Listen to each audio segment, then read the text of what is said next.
friends of every shape, size, and form. With you today, we have Stu, me,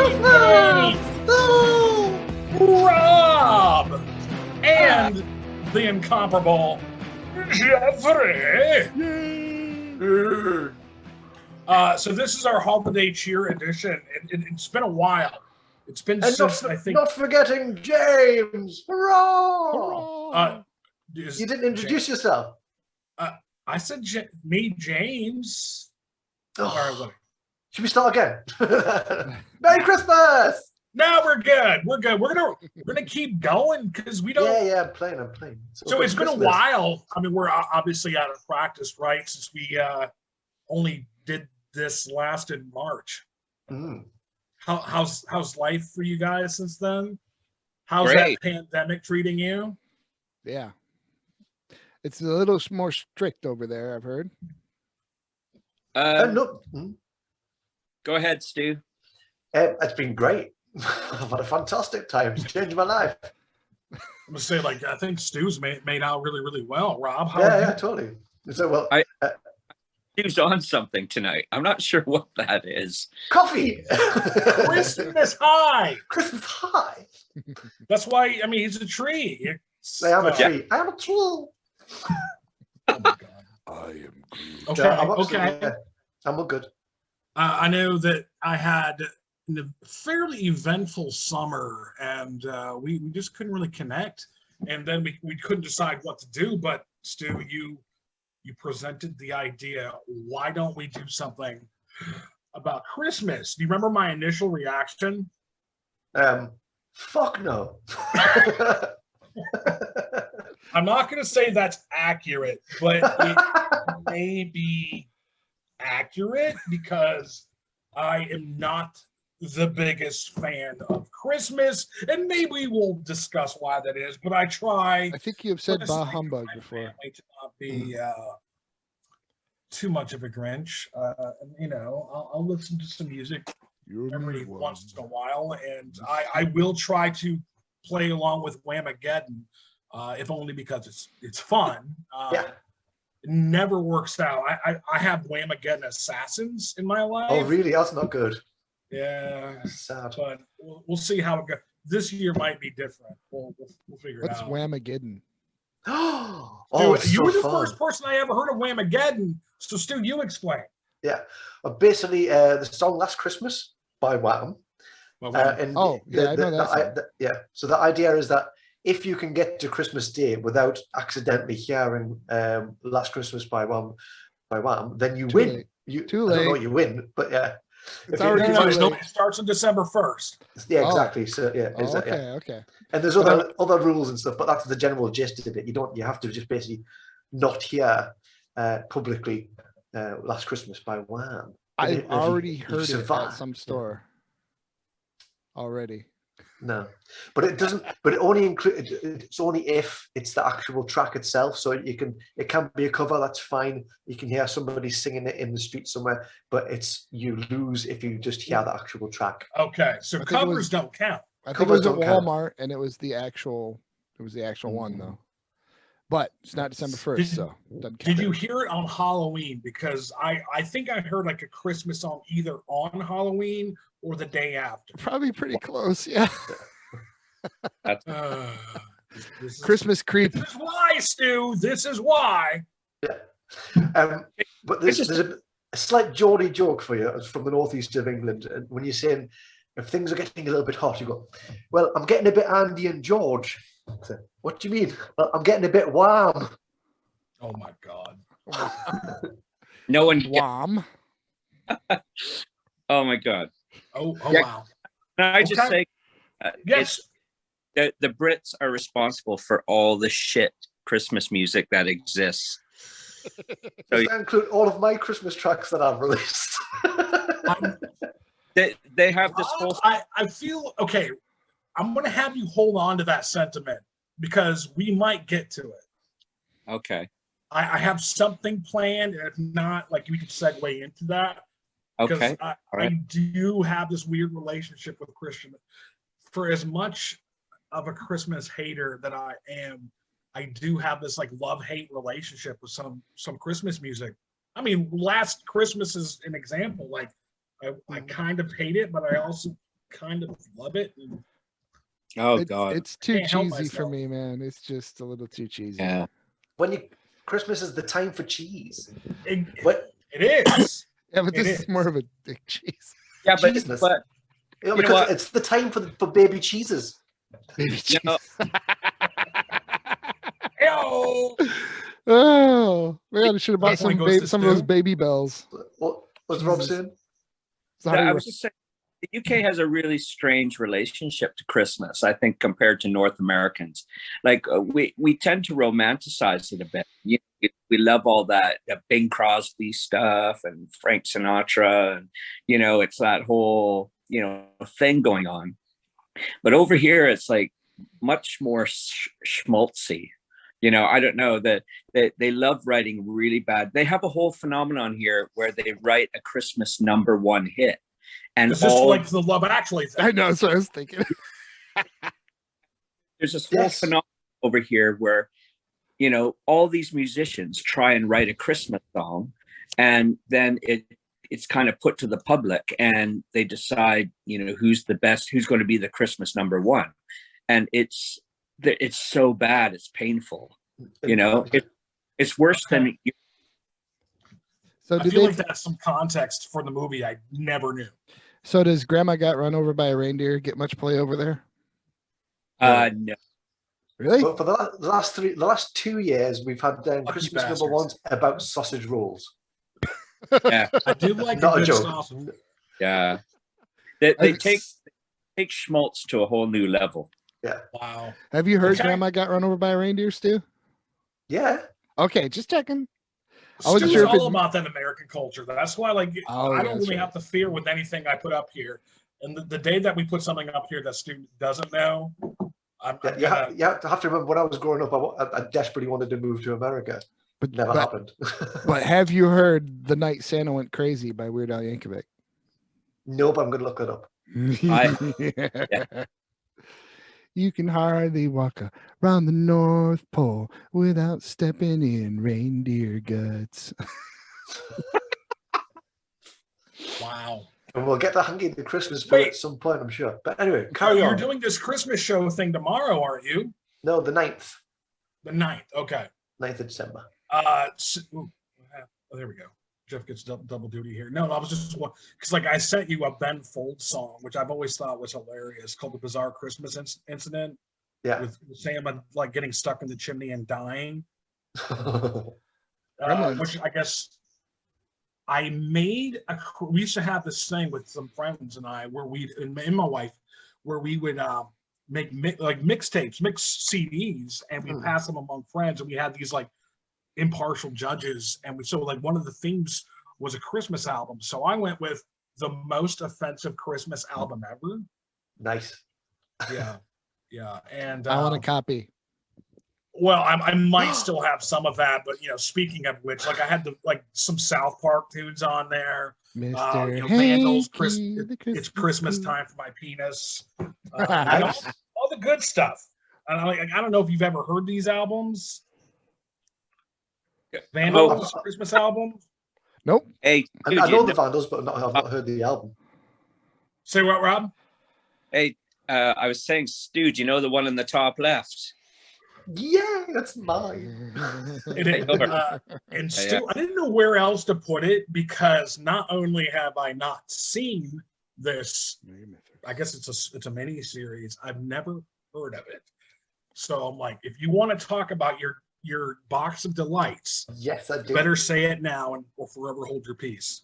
Oh, it's a pivotal part of Christmas for me. Absolutely. 1984, November the 21st was the first airing when it went out. And basically, it's a story by a man called John Masefield. It's set in around 1935, so the mid-30s to the 40s, in between the wars. And it's about a young man called Kay Harker who comes home from the holidays, and he meets two clergymen on a train, steam train, on the way back, and basically they're nasty men. And long story short, is there's a box of delights by Cole Hawlings, who is the man he meets at the railway station, who looks a little bit like Father Christmas. And he's got a dog called Barney. Also in the book, he's called Toby Dog, but it goes back to English traditions. Because the Toby Dog used to help, because he's a Punch and Judy man, so you'd always have a Punch and Judy man, but always have a Toby Dog. But the actual dog's name is Barney. Anyway, so the box of delights can make you small or can make you swift and fly. But Abner Brown is the bad guy, and he's trying to get the box. He's already got the elixir of life, which Cole Hawlins took from a man many centuries ago. So it's all to do with time travel and in fantasy, and it's all set in the 1940s, and it was the first big budget for a children's TV show back in the 1980s on British TV. It sounds really fucking cool. Like I would love to watch this, but I investigated. We don't have a viable option to watch this. Pirated, yes. Maybe you need to pirate it for us. We can watch it. You can order the DVD. There's a DVD available. Yes, it's the incorrect region for us. And did you get BritBox? I do. I've had BritBox in the past. Yeah, it's definitely on BritBox. Okay. So you get the BritBox of delights. There you go. There we go. I will totally do that then. So, gentlemen, Merry Happy Christmas. Indeed. Thank you very much. And to you all, Merry Happy Christmas. A festive Yule for all you pagan types out there, and even a happy Hanukkah for our Jewish friends. Absolutely. And family. Sure. Perhaps some happy Kwanzaa-ing is necessary. Yeah, happy Kwanzaa-ing. And of course, Merry Mithrismas. So it's like, whose birthday we're actually celebrating, but we don't need to get into that, right? It could be fun. I don't know. Trying to keep it light, gentlemen. Anyway, okay. So what I have planned for you dapper gents, is something a little different, because usually we get really self-indulgent and just talk about our favorite stuff. But this time around, what I'm thinking is maybe we should just do whether or not there are certain Christmas associated media that we like or hate or something like that. So without further ado, gentlemen, love it or hate it, Christmas horror. Go, Stu. Do you love it or do you hate Christmas themed horror movies? Christmas horror. Oh, it is not a genre I've explored. Really? Yeah. I recognize Krampus. Okay. But other than that, I'm kind of like looking at it and going, what happened to my sexy Santa? I think I have some of that for you later. So just, Okay. I'll hold them back. But yeah, this is a whole new genre to me. I didn't know, but I did not. Yeah. Okay, so Anna and the Apocalypse is. I actually really enjoyed that one. It's a musical. It has zombies, and it's Christmas time. Okay, that sounds cool. It's pretty good. I think it is British as well. So you should have access to it somewhere. What'd you say, Rob? I just said I would like that too. If it's zombie apocalypse stuff, I'm into that. And so, like the main characters there with their sharpened candy cane. It's just nice. Apocalypse hits on like the Christmas cantata or whatever, and it's just small town in England where they're trying to survive. If I recall, it's been a few years since I've seen it, but it's actually pretty recent. It's only like probably 4 or 5 years old. Is it on Netflix? It was at one point. It was either that or Prime, Amazon Prime. And of course, I'll check it. Different access. Yeah. We do. That seems up my alley. Yeah, I like that. You probably if it seems up your alley, then you will enjoy it to some degree. How about that? Whereas Silent Night, Deadly Night. Jeff, anything? I always thought the Christmas horror movies were really bad. Well, that's because you haven't seen some of the more recent. So you watched Silent Night, Deadly Night then, because you used to be all about the slasher movies. How old is that one? It's 80s. I think it's like 84. Then I probably have seen it. It's just I don't remember. It's, They're bad. it's a a, lot it's a of most guy of who them are gets bad. released from the mental institution, and of course he's like mentally unequipped to deal with life, and he goes on a Christmas killing spree dressed as Santa Claus. I remember one. The one I remember the most is very similar. It was a Tales from the Crypt, and had basically That a was very like the similar first or setup. second episode. Yeah. I think that episode was actually written by Fred Decker, the same guy that made Monster Squad. Oh, cool. Oh, cool. Like, I think that was like his first big break, was writing that episode. Wow, I loved Monster Squad. That was amazing. See, Stu, this is why we're brothers from other mothers. Exactly. Know what I mean? Fucking love Monster Squad. I even have a hat, Monster Squad. Looks ridiculous, but I'll take it. All right, so love it or hate it, Rob, go. He's on mute. Oh, how did that happen? Stop. All right, Stu, love it or hate it? Sorry, I'm back. He's back. He's back. It muted or I don't know. Okay. Not a big fan of the genre. However, there are movies. I'm looking at some of the ones that you have on the screen, and I do like them. Let It Snow was really good. I like that. I do you remember? I think I've seen it, but I don't remember what it's about. It's like this group of they're like hikers, and they end up they're up in the Alps or somewhere like that, and there's this crazy guy and hunts them down, and yeah, so it ends up one woman surviving. They all up dead in a big ravine. Sorry, spoiler alert. But I mean, it's the final girl trope. We should have known. Yeah, pretty much. But that was good. I do like that. The whole like Santa thing, yeah, not so much into that. Okay.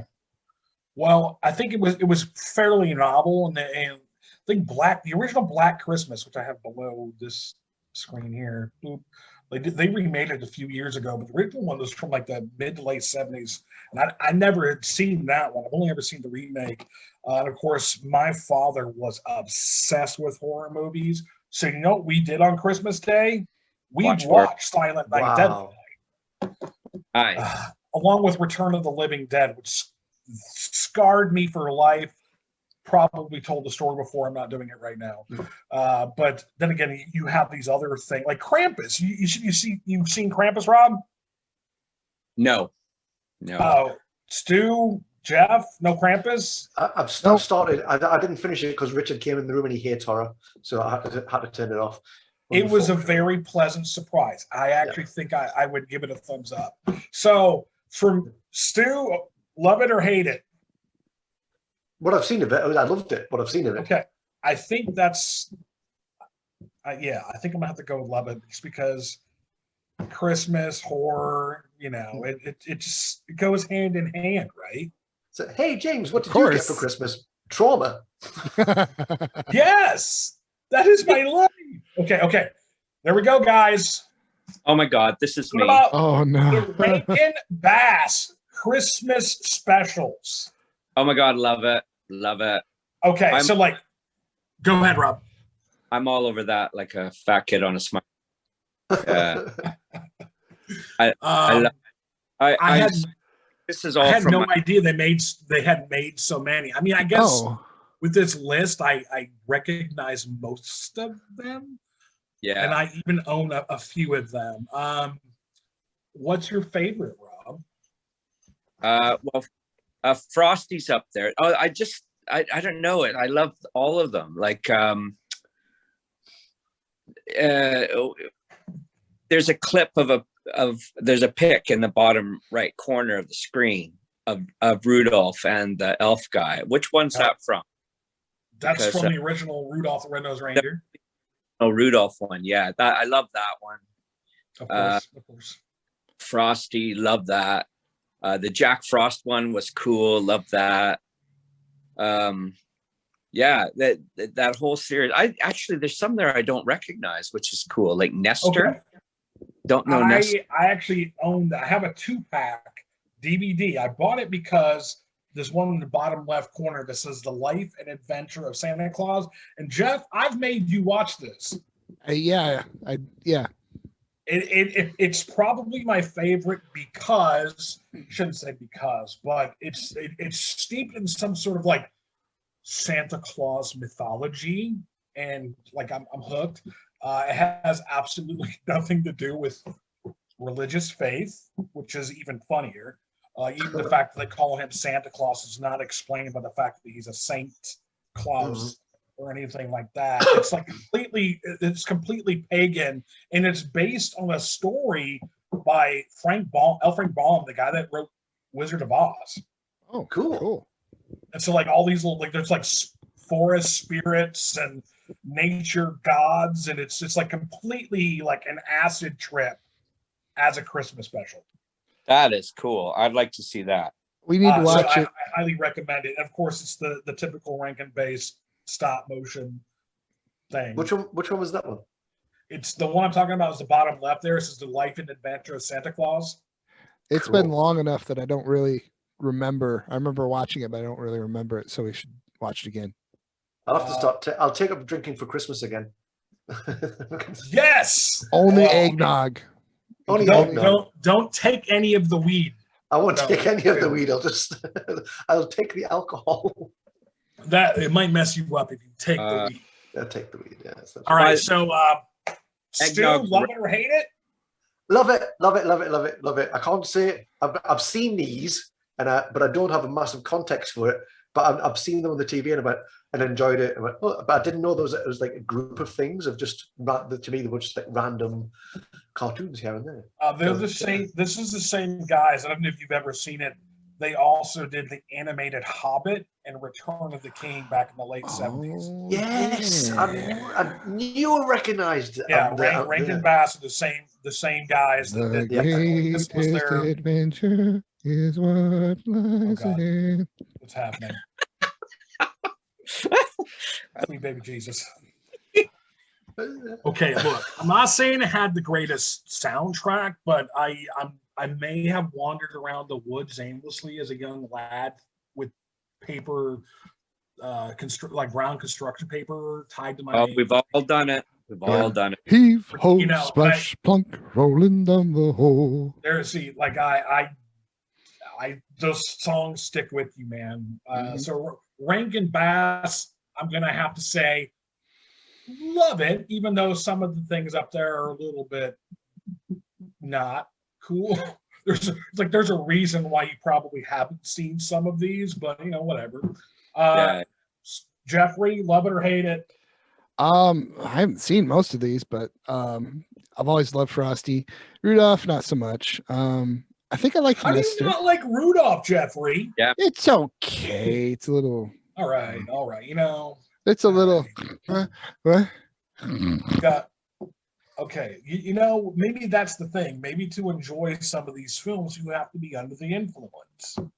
And or 4 years old. Yeah.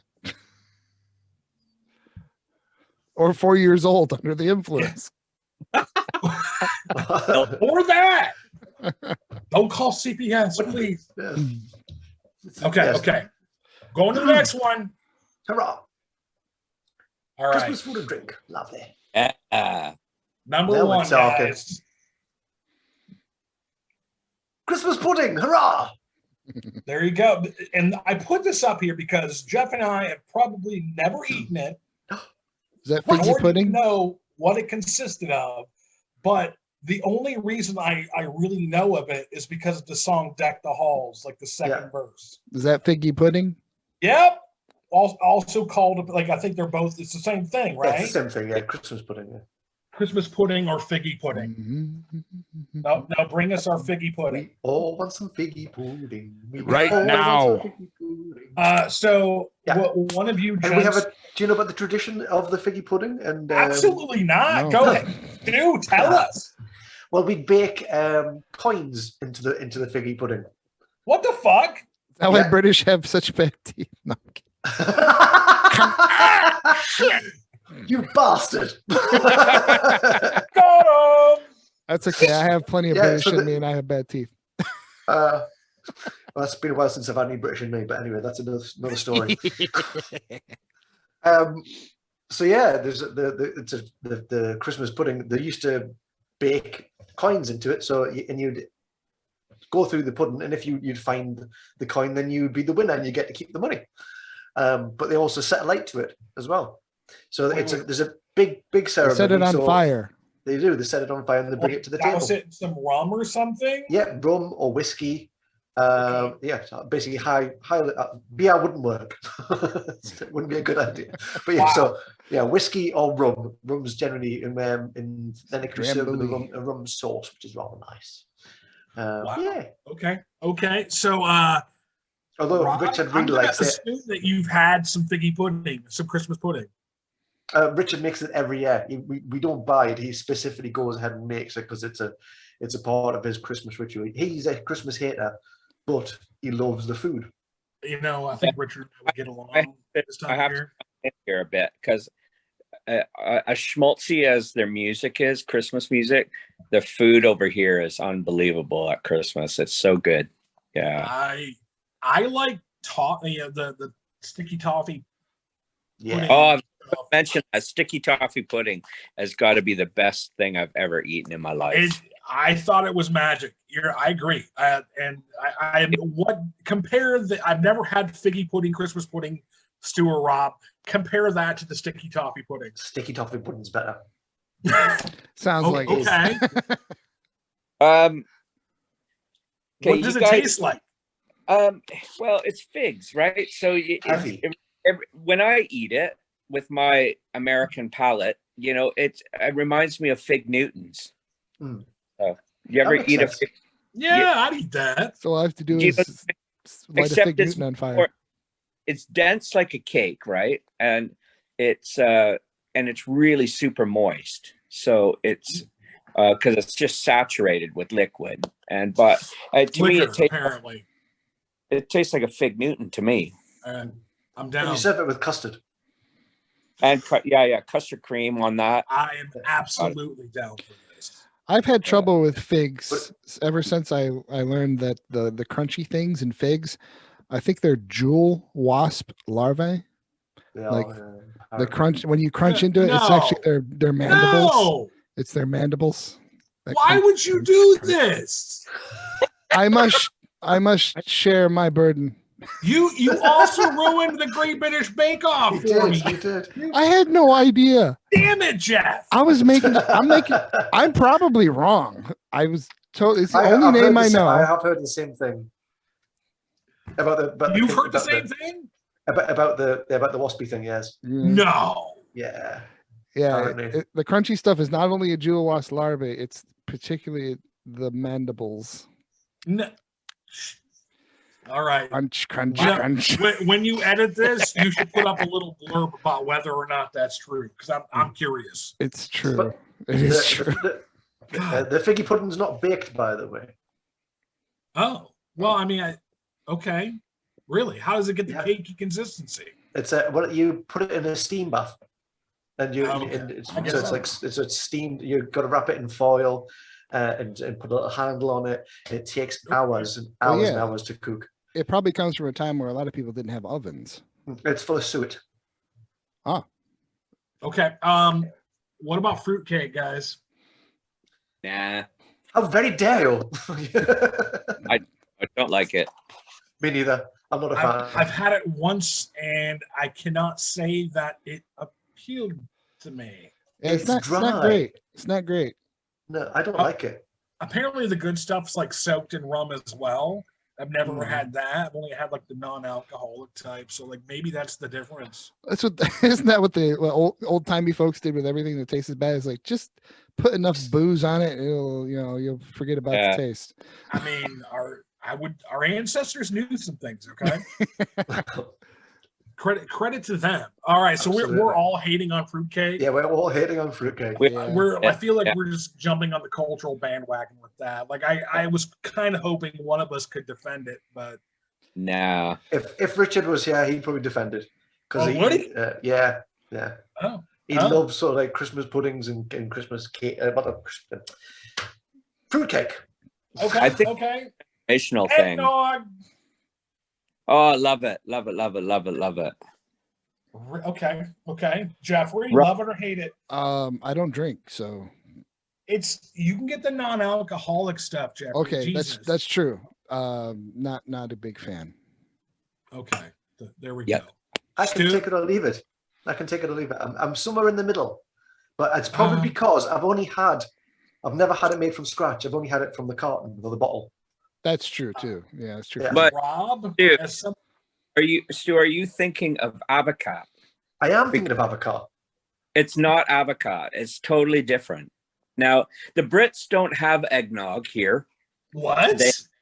They have another kind of a Christmassy drink called avocado, and it is vile. It's disgusting. And So no comparison whatsoever. And they said it's like eggnog, but it's not like eggnog at all. Eggnog is way better than avocado. But if you asked your average Briton, they would tell you that eggnog is avocado, but Can you make me one then? Can you make me an eggnog? Can you take? Yes, I will definitely make. Okay, Rob. So how long ago did you move to Britain? I've been here 15 years. Okay. Yeah. So Yeah. you might have been able to experience this. Okay, so like, I love eggnog in limited amounts. Like after a couple drinks, I'm like, okay, never mind. But McDonald's has an eggnog shake, or at least they used to. And Oh wow. It was amazing. You know what? I remember the Shamrock shakes. Oh yeah. Well, that is a gift from the gods above. Yeah, it was. That just sounds like Irish tremors after you've had too much to drink. It's just Irishman semen in a shake. Yeah. Wow. Well, we've all done it. With a little bit of creme de menthe in there, no big deal. Sometimes you got to shake it up salty. to get that semen. Yeah. No, it's just a mid shake. Yeah. I know it's blasphemous, but I actually prefer Dairy Queens. Dairy Queen. Do you guys have Dairy Queen in America? Yeah. Yes. I thought that was a Canadian thing. I don't know. It was founded in Ohio or somewhere like that. Oh, okay. All right. So close, but not quite there. Yeah. We have plenty of Dairy Queens around. Although I've only ever known a Dairy Queen, but that's just me. Were you were you the milkmaid? Exactly. I've milked a few Dairy Queens. Oh my. With that, I'll go to our last Christmas ribbon candy. What the hell is that? Old people candy. I've never seen. I've never seen it either. What? None of us. We don't know what this is. You're Christmas it, dude. ribbon candy? You're it, dude. I don't know it. No, never seen it. I remember, like, you can go to even now, you can like go to the supermarket here. Sorry, you can hear my dog snorting. Or Spartacus. He can't breathe. Yeah, his name is Spartacus as well. He's a sharp hug. Oh. So he's got a nasal passage about an inch long. Bush face. So Nice. Anyway, at least he's not, going to town on his genitalia right now. Anyway, very selective bath. okay, so you guys are completely in the dark on Christmas ribbon candy. Yeah. That makes me a little sad. I mean, I'm not going to say I love it, but it's like this picture definitely brings back some memories. Imagine it's minty. It is minty, yes. And like I remember like the reddish ones were more like a peppermint, and the greenish ones, if I remember correctly. It's been years since I've had it, but it was more of a spearmint kind of thing. Yep, that's what it looks like. It's just hard candy, man. It's pretty good. All right, guys. Love it. Yeah. Here we go. Old timey Christmas music. Rob, you had mentioned some of this. Yeah. I have more on this coming up later. Stu was the one who told me that we had to talk about this, which I was going to anyway. So this looks like my Pandora Christmas station. It's actually called the Yuletide. Okay, so when it comes to Christmas music, guys, is this the only way to go? Yes. Yeah. I love this with a passion. The passion. So like this is Christmas. Yeah, totally. On vinyl. Oh. I listened to this. I listened to really old like medieval Christmas carols, and one of my favorites is mainly just for like zoning out and just like relaxing, is Carlos Arnakai and William Eaton. It's Indian flute and guitar, but it's what's it called? That sounds so Christmassy, Jeff. No, it's all Christmas music. It's okay. What's the guitar called with the harp on top kind of thing? Nickel harper. Okay. Nickel harper? Or a Cimarron or something? Sitar? Anyways, it's nice. It's Christmassy, and it's like it just like totally relaxes you. Like, Right. Cool. Okay. Nice. There's a choral group over here called 16, like the number 16, and they do some incredible medieval Christmas music. And actually, I went to a concert of theirs out at Whitechapel Cathedral 2018, so before lockdown, but they did like the history of like Christmas music, you know, the 1600s, 1500s, all the way up to modern day. And but it was just incredible, the styles, how they changed, and you know the themes in which what they sang about. It was really incredible. It was really amazing. What do you mean? Now I'm curious. What do you mean the things that they sang about?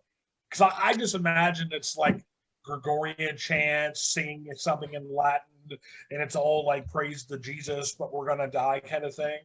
It is very Christmassy, like sorry, and you know, much about you know, Christ and you know his birth and everything, and that's sort of a continual thing all through that period from the 1500s right up to the 1800s.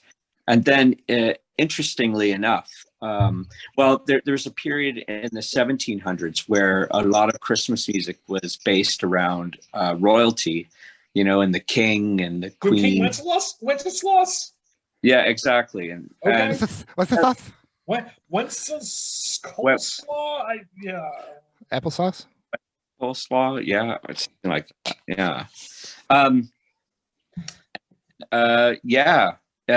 Into the, so that comes from that era. Yeah, interestingly enough, like in the you know, Christmas music became more societal, secular, and you know, where they were, you know, singing songs that were, you know, about society celebrating Christmas. You know, it's just interesting, I thought, you know, how it just changed in theme. But all the way to sausage rolls. There does seem to be that dichotomy in Christmas music. It's either you know, Jesus, Mary, all that stuff, or it's, you know, Santa and frolicking in the snow. See, I get like a lot of the Christmas, like if you talk about original Christmas songs now, I feel like it's sort of gone the way of Western country music, where it's become about like nostalgia and that feeling of being home or something. I like every song is about, oh, it's Christmas time. Like if you Google this, there's some variation on It's Christmas Time or It's Christmas Time Again by these like artists. It's Christmas time in Hollis, Queens. It's like that's what we have now. So I guess at least that's a little bit more substantive. Well, yeah, it kind of makes sense to me when you think of the demographic of who listens to Christmas or country music. You know, that it seems to lend itself well. I'm not criticizing it. I grew up in a country house, you know, to be honest. Okay. So I have some very strong opinions about that, but okay.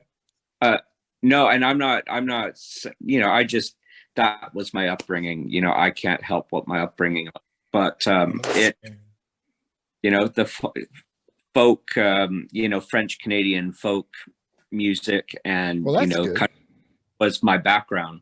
So, you know, Would have never expected that. no. No. I mean, like you say, you listen to a lot of country music as a young lad. Oh yeah, we played it like as well. Like my family's wow. very musical, so I come from a You musical. played the saw. Yeah, the saw. Shut up. Really? I can play the saw. Yes, as a matter of Oh fact. my God. Prove All it. right. Prove it. Now I see why you're We your still friend. need to use that in Big Boys Rob- Camp. We Rob have might to just- use that. Rob might be cooler than you now. He plays the saw. He's outranking me already on the saw. That's one of the coolest fucking things ever. Right? Yeah, totally. But anyway, I just think, you know, like it makes the themes about, you know, coming home for Christmas and all that sort of thing, you know, kind of lends itself to that genre. Okay. Yeah. So since you mentioned that, then I'm going to go ahead and just ask the question since we're loving it. It's like I said, this is the quintessential archetypal Christmas music. What's your favorite classic Christmas standard then? Oh, And by who? Which that's artist? a toughie. Yeah, that's tough. I think there's various songs by different people. Like God, like I'm looking at the pictures you got up on the screen here. Like Frank Sinatra, you know, Nat King Cole, Bing Crosby, all of those. Like God, you know, that's just it. All of that is nostalgic to me. You know, my parents and my grandparents were playing that music when I was a kid in the 70s. You know, that's what they were listening to, and that's what I was exposed to. So I associate all these things with Christmas, you know, and that's probably why I crack them out at Christmas time and play them. Stu, Jeff? Wow. One of my, Sorry. Go one ahead. of my traditions on Christmas, leading up to Christmas, is I'll put the decorations up while listening to the Nat King Cole Christmas album. Oh, the Nat King So Cole. that's the specific. Yeah. Christmas song. Yeah. Chestnuts roasting on an open fire. That's Yeah. so. But I would if say that's the definitive version. Absolutely. Yeah. So, but I'll go between that, and if I run out of that, then I'll pop over to a bit of Phil Spector. So what? Phil Spector? Yeah, but that's depending on how much I've drank at that point. I don't think I've ever really heard the Phil Spector. Oh my God, the Phil Spector Christmas album is immense, but it's not. Okay. It's definitely not in the. But it's not in the kind of in this old timey Christmas music kind of feel. But it's depends on where the day goes. Yeah, so it depends on how long it takes to put the decorations up, basically. But definitive Christmas song of all time, I'm swaying towards Bing Crosby's White Christmas. Okay, Yeah, I'm with you that's on a pretty White good one. Christmas. But I also love the Drifters version from Home Alone. Yeah.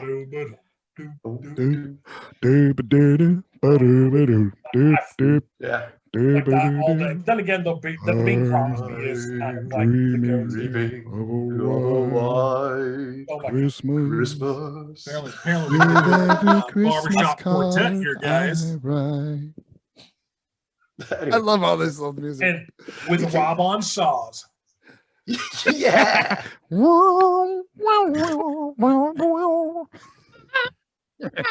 Awesome.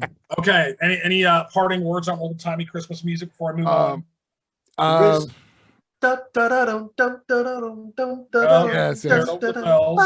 Yeah, that's the one. almost none of the music on my Pandora Yuletide station is from when I was alive. Almost none of it. Almost all of it's before I was alive. And you're old, so that's saying something. I'm not that old. I'm going to throw out the Bing Crosby, Drummer Boy, David Bowie. I also, I mean, it's not exactly the old time standard. Like, I think I was alive barely when they recorded that, but Such a boring song to play on the drums, though.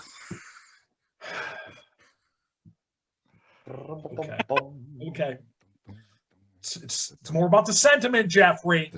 Basically, for the almost the whole song, you just go there with peace on earth. Almost the whole song is just da da da dum da da da dum da da da dum da da da dum. And it goes on and on and on. Jeff's a drummer. If you didn't know, I think Stu knew, but yeah. No. All right, guys, we're playing a different game. This one is buy it or sell. Sell. Okay, you ready? Number one, Christmas Story. Do you Buy buy it or you sell it? Buy it. I don't know it. What? What? You do too. What? Ralphie, you'll shoot your eye out. You'll shoot your eye out, kid. You'll shoot your eye out. You'll shoot your eye out. The Christmas lamp on the leg in the window? Yeah. Oh my goodness me. Please tell me you know this. It's ringing bells. It's ringing Christmas bells even. But it's definitely not high up on the memory list, I'm afraid. The neighbors' dogs eat their Christmas turkey. Yes. Yes. The neighbor's dog eat their Christmas turkey, and they have to go out to a Chinese restaurant. It's a little racist there, but it's a little bit racist. Jeff, you need to edit yourself out of that one. Yeah, you do. All right, wait, hold on. There. Okay. Justice served. Rob, buy or sell? Definitely sell. You don't. Oh, okay. I'm buying. I love this movie for no really good reason other than I'm a sucker for some quality voiceover. And like, if we talk about like movies that I associate with my my Christmas childhood, like I remember watching this one. Yeah. Really, it came out in like 83. So I remember watching this when I was really young at Christmas time. I'm so Netflixing that later. Jeff, I don't know if you remember this one, but we also watched it in our class in 5th grade. Probably, yeah. Because like you had like they told us that there was a bad word, and like parents had to like sign off because there was like one bad word. And, like one kid didn't get to watch the movie because the kid says fudge. Oh my God, that's funny. Like, if you can eat it, how bad can it be? We've already mentioned it. Buy or sell. Richard Curtis is Christmas. Buy. Classic. Love Actually. Buy, but for one specific reason. Only one? Yes. Okay. What's that one reason? Elfie the Christmas Octopus. I love the fact that they have Elfie the Christmas Octopus. And there's like Christmas Spider-Man, Christmas Lobster. Well, in this film, where they have the kids on stage doing their Christmas production thing, there was a kid that had no part, so they made one up and they called him Elfie the Christmas Octopus. And that's the one redeeming quality for you for this movie? It is, totally. Yeah, because that sums up Christmas to me. All right, Stu, buy or sell? Absolutely buy. Absolutely. And Jeff's buying? I am definitely buying. Yeah. I'm pretty sure I made Jeff watch this. I agreed. Yeah, I wasn't forced. Yeah. Oh, yeah. But I'm like, you have to watch this movie. Of course, he tied me down. Christmas schmaltz. Like, this is like just saccharine dripping sugary mess. But it's like I that scene from the anyway. Clockwork Orange. He made me watch it. Yeah. You put the eye drops in. Yes, I did. Yes, I did. But I also have to say, as a foreigner over here, this film is a very typical thing that happens with British cinema. Their export market, like what they export of British culture, is a lot different than what we get here in the UK. So, and this movie, you have to explain this. We export lies. But basically, yeah, like this movie is the epitome of what they want to portray England as. You know, when they ship it abroad to especially North American markets. Prim and proper. And it's just really funny because like TV and cinema over here is a lot more gritty than what they export. So like I love Luther. I was thinking of Luther. Yeah, definitely very gritty. Yeah, so the whole like what's that guy's name in the top corner? Hugh Grant. Huge, yes. Grant, yeah. You know, in the whole like Notting Hill thing, and it's just the very posh sort of, they portray London in a very specific way, and London's much more gritty than what is portrayed on TV.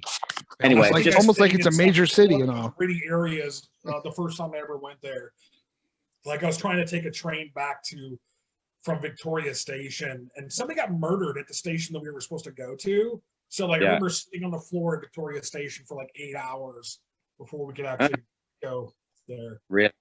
Wow. So yeah, I get the gritty part. I definitely get the gritty part. Yeah. So, okay, so when I see that movie, that's what it makes me think of. The lies, all the lies. Well, I'm sure this storyline from this movie. What's you have a bunch of intermingled storylines. Which one's your favorite, Stu? What were you gonna say, Stu? I think there will be a small group of people in London somewhere who are living this type of life. Mostly Chelsea, Knightsbridge, kind of West London with lots of money. The rest of London, it's not happening. But there'll be a tiny little group somewhere who are having that lovely privileged life, which we export. But yeah, I don't know any of these people. But anyway, but my favorite storyline in it probably. I really like the Alan Rickman storyline because Alan Rickman. That's a good one. And Emma Thompson in her heart's breaking, and it's in the soundtrack with is it Joni Mitchell? Joni Mitchell. Yeah, and it's just and you're just like, oh my god, it's so it's heartbreaking. Oh, it is heartbreaking, and I do find Keira Knightley kind of annoying. Okay. Although I met her once and she was lovely. I like Jeffrey. What's your favorite storyline from Love Actually? I like the Bill Nye one, but it seems a little shorter than some of the other ones. And I like the one where the dude, like, I think he goes to Spain to write. Okay, that's my favorite as well. I like the Colin Firth part makes them. Colin Firth and I share a birthday, so I have like a deep abiding love for Colin Firth anyway. As you would say, it makes me feel feelings in my feeling maker. It makes me feel feelings in my feelings maker. Yes, Jeff. I trademarked that. Thank you. Rob, you have a favorite storyline, or is it just the Christmas octopus? Yeah, the octopus. Yeah, everything else is a blur. I'm usually drunk through Christmas. Oh, awesome. All right, guys. Just a little sideline. A little sideline. Can I buy or sell it? Die Hard. James, Stu, go ahead. It doesn't matter. Stu, speak. Okay, Liam Neeson's son in Love Actually, the little kid. Yeah, Thomas Sanger Smith or something like that. Thomas Brody. Thomas Brody sang. Okay, someone. Yeah, that kid. Little unknown fact to the world, yet this is an exclusive. Don't tell anybody. But he is playing Malcolm McLaren in the new Sex Pistols series. Really? Yeah, weird casting. But there you go. From the horses, not from the horses' mouth, but that's the one that played the actual horse. Is that the one that played Jojen Reed? Is that the one that played Jojen Reed? Yes, Jojen. Okay. Who's playing Sid Vicious then? Oh, I don't know. I think he's an unknown. So the guy who's played. So I didn't. Yeah. And there's somebody from a TV series called Neighbours from Australia. There's a guy who's playing guitar. Even I've heard of Neighbours. I think I've actually seen it. Okay, Rob, buy or sell Die Hard.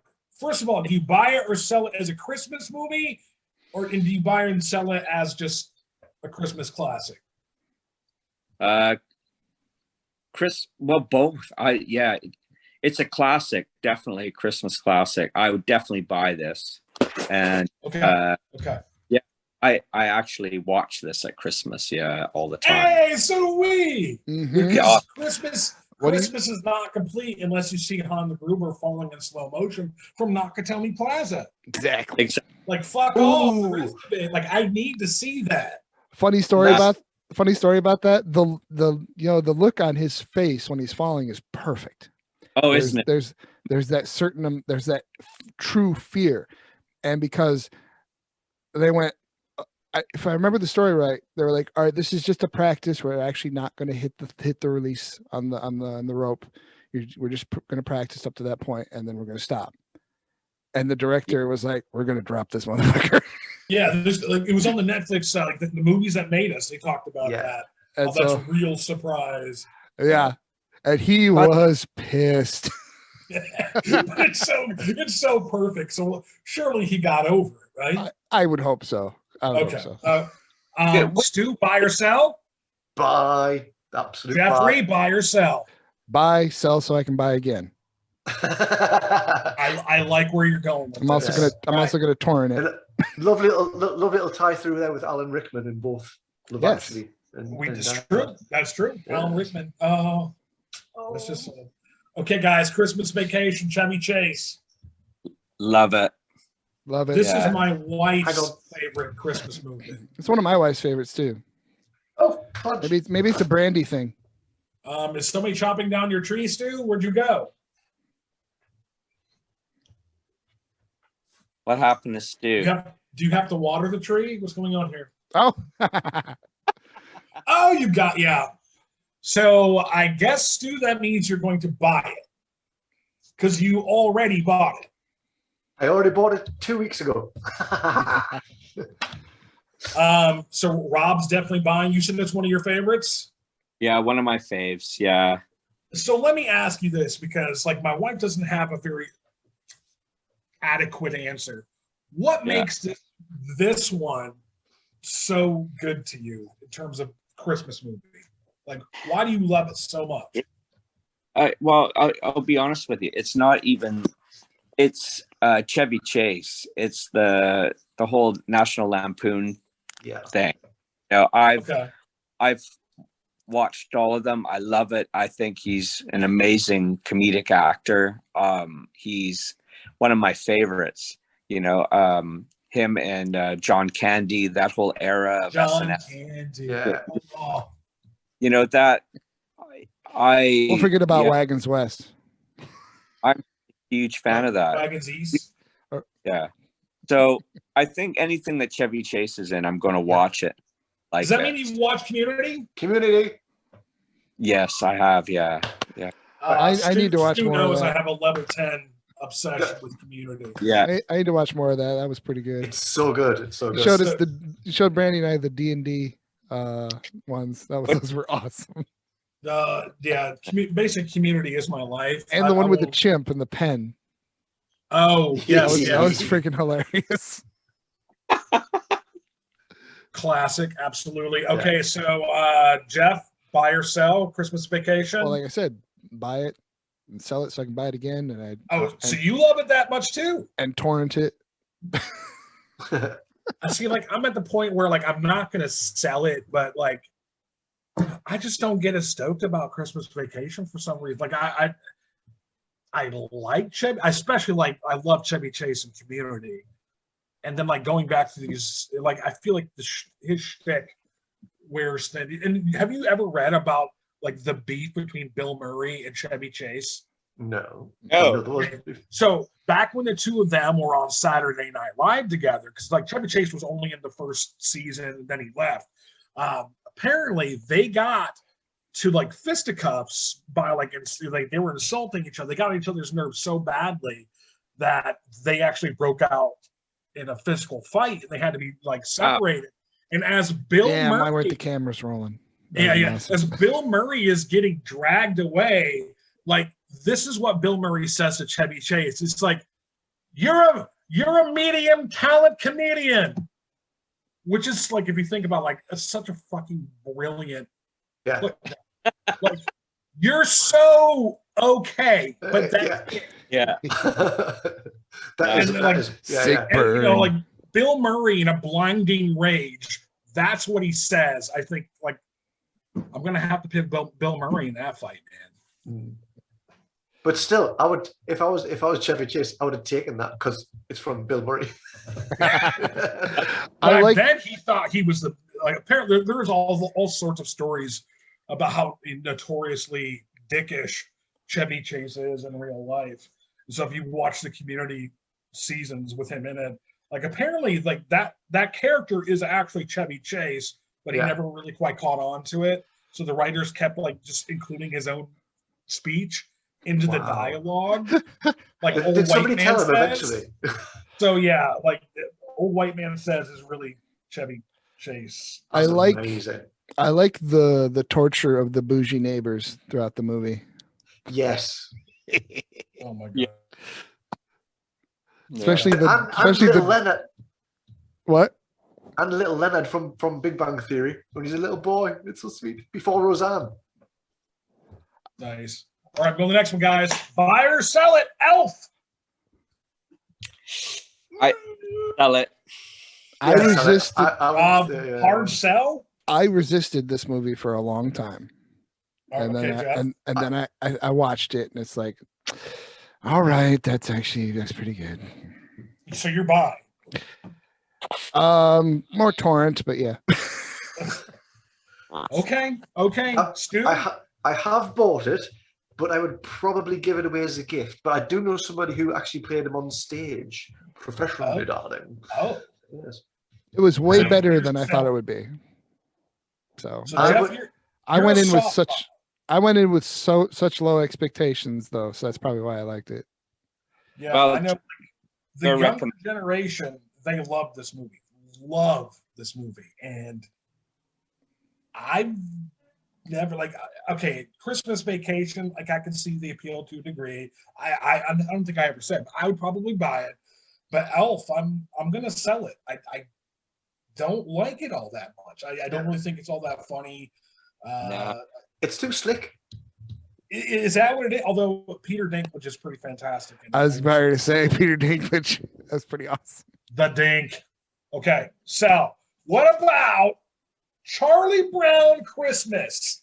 Oh my God! What? Yeah, buy everything, buy it all. So is this your favorite, Rob? Oh yeah, absolutely. Beyond doubt, this is my top favorite ever. It's one of those ones that I have just seen so many times. I have Charlie Brown Christmas picture in my studio. It's so, like a little, you're a big fan. Oh, huge fan. Charlie Brown. All my cats are named after Charlie Brown characters. Oh, that's awesome. Yeah. All right. So Jeff, are you selling because it's been overdone too much, or are you buying because it's still a classic? I would probably sell. I haven't watched it in years because every time I've seen it so much, and it's actually very relaxing. Have you ever noticed that? It is. So you've just eaten Christmas dinner. Trio, the soundtrack is one of the greatest. I didn't put it on that one album, but I definitely included one of the greatest Christmas albums ever. So typically, I've just eaten Christmas dinner. I'm stuffed to the gills, and then you put on basically soft jazz. Pretty much. And I am asleep not too long after. All right, Stu, buy or sell? I want to buy for one reason alone. I have never seen it. Is it the Christmas Octopus? What? He's never seen it. I've never seen it. I'll have to buy it because. How did you manage that? Rob, defriend him now. Defriend him now. How am I even friends with you? I know, right? Because I'm awesome. But you don't pay the song, so go to hell. Go to hell. It didn't get north. What can I say? But I need re-education, so that's why. So that's why we'll buy it, because I want to know, because I respect you all so much, and I do love Charlie Brown. Well, watch it with a cup of coffee. I'm gonna buy it with a caveat, and my caveat is I usually mute the part when Linus goes on his Jesus-y proselytizing tirade there towards the end. I'm just like mute, but otherwise I love it. Yeah. Maybe I I agree. have seen it. Agree with that. Maybe you fell asleep. Like me. Interested. You're like, oh, Jesus-y stuff. Yeah, Linus gets a little. I'm gets a being little triggered. I'm spiritual, being and triggered. like, okay, bud. Okay. Like, tis the reason for the season. I got you. Yeah. I was just thinking, like, you American boys must be ready to watch the Charlie Brown Thanksgiving one soon. No? I've only ever seen that one like once or twice. I'm trying to remember. What? The I actually Thanksgiving? prefer the classic Garfield Thanksgiving special. Yeah. Okay, that's cool. I mean, And the Garfield Christmas. I think, or is it the Christmas special? It might be the same. I don't know. But remember that the one where Odie makes a cat scratcher for Garfield to rub against? I have the DVD somewhere. It's probably scratched to high heaven. I need to watch it again because I haven't seen it in ages. Your kids were rough on your DVD collection. That's why I always kept the kids' DVDs separate. It's like, do what you want. But yeah, I think that's a classic. Okay, we're going to the next one. Buy or sell it, guys. Hallmark Christmas movies, because some people are obsessed with Hallmark Christmas movies. Is there a burn option? Sell it, take all of it off the market, then burn it so it never exists. Yeah, no, this is like, gag. I would sell all of it. Do you guys have a Hallmark channel there? No. No, but they do appear on Channel 5 quite often. So these same types of movies do air over there. Yeah, at the moment they're appearing on Channel 5 quite, and I'll go, oh, Christmas film, put it on, and within 5 minutes I'm like, nah. Never mind. Channel 4 is the good one, right?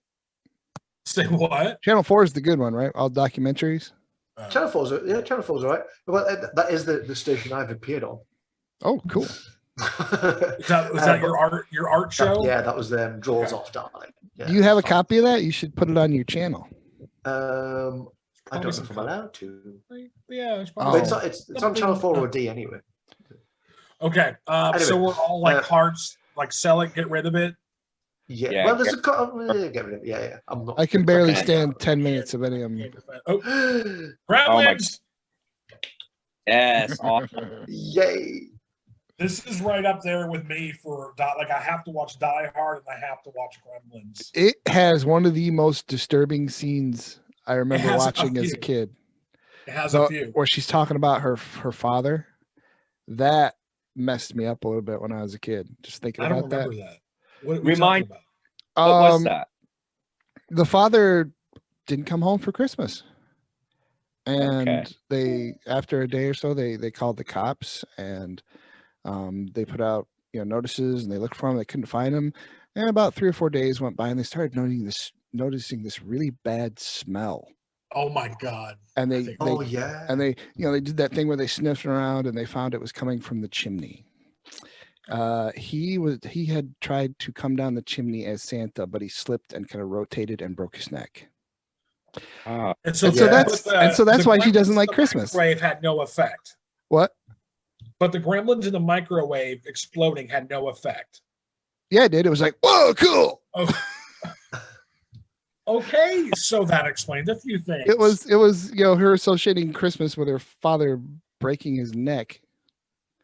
Yeah, that kind of that was creepy. But you internalized it apparently. I have this thing where I try not to do it too much, but I over empathize sometimes when I'm watching movies, and I imagine my I was imagining my dad breaking his neck in the chimney. Okay. So did I, but I got a different experience with that. You're like, why can't that? What? Same. All I want for Christmas, Santa Claus, is no. All right, so this is an unmitigated buy. Oh yes. Even though that story creeped me out as a kid, it's still an awesome movie.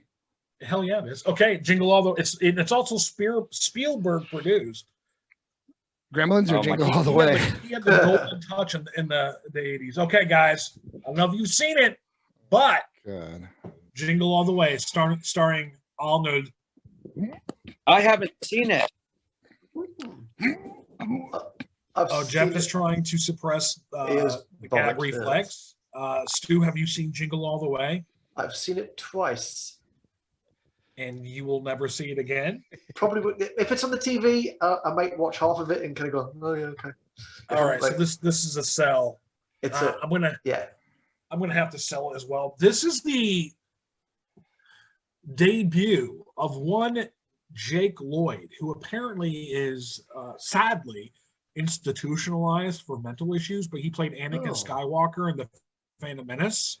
Yep. This was his first film. Oh, never! Oh my god! And he was absolutely terrible in this film, and so I guess George Lucas decided to cast him as. The craziest thing is I've seen the tryouts for the other kids, and like everybody's better. No, he was the best one. Oh, I don't know. In my opinion, that's like, okay, we need a new batch of kids. I'm gonna say, just keep looking, motherfucker.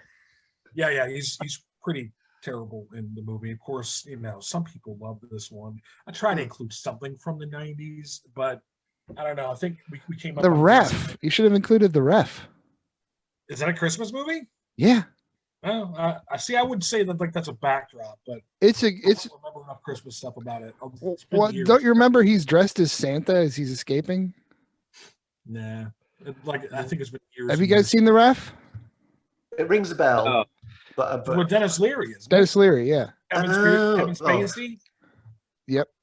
And probably he tried to touch Dennis Leary's no parts. Probably. Apparently, that's what he does. All right, guys. Stu, I'm going to let you start because I know how much you love this movie. Yeah, I've probably watched this movie over 500 times. Okay, that's a lot. I know it word for word. Is this your favorite movie of all time? It is my favorite movie of all time. Your number one. Wow. It is and that is so sad. I know, it's not cool whatsoever. But I don't there's got a very special place in my heart, and it just does something for me. It makes me.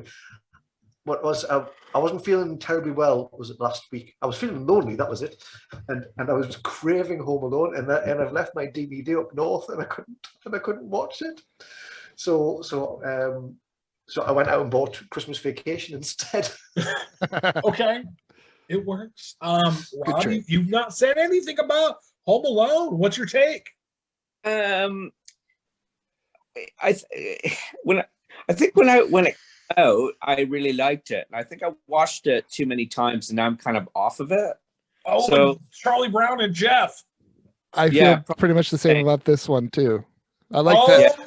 I like your. What are we gonna do with these guys? Unacceptable. As soon as you went, I was like, oh, he feels the same way I do.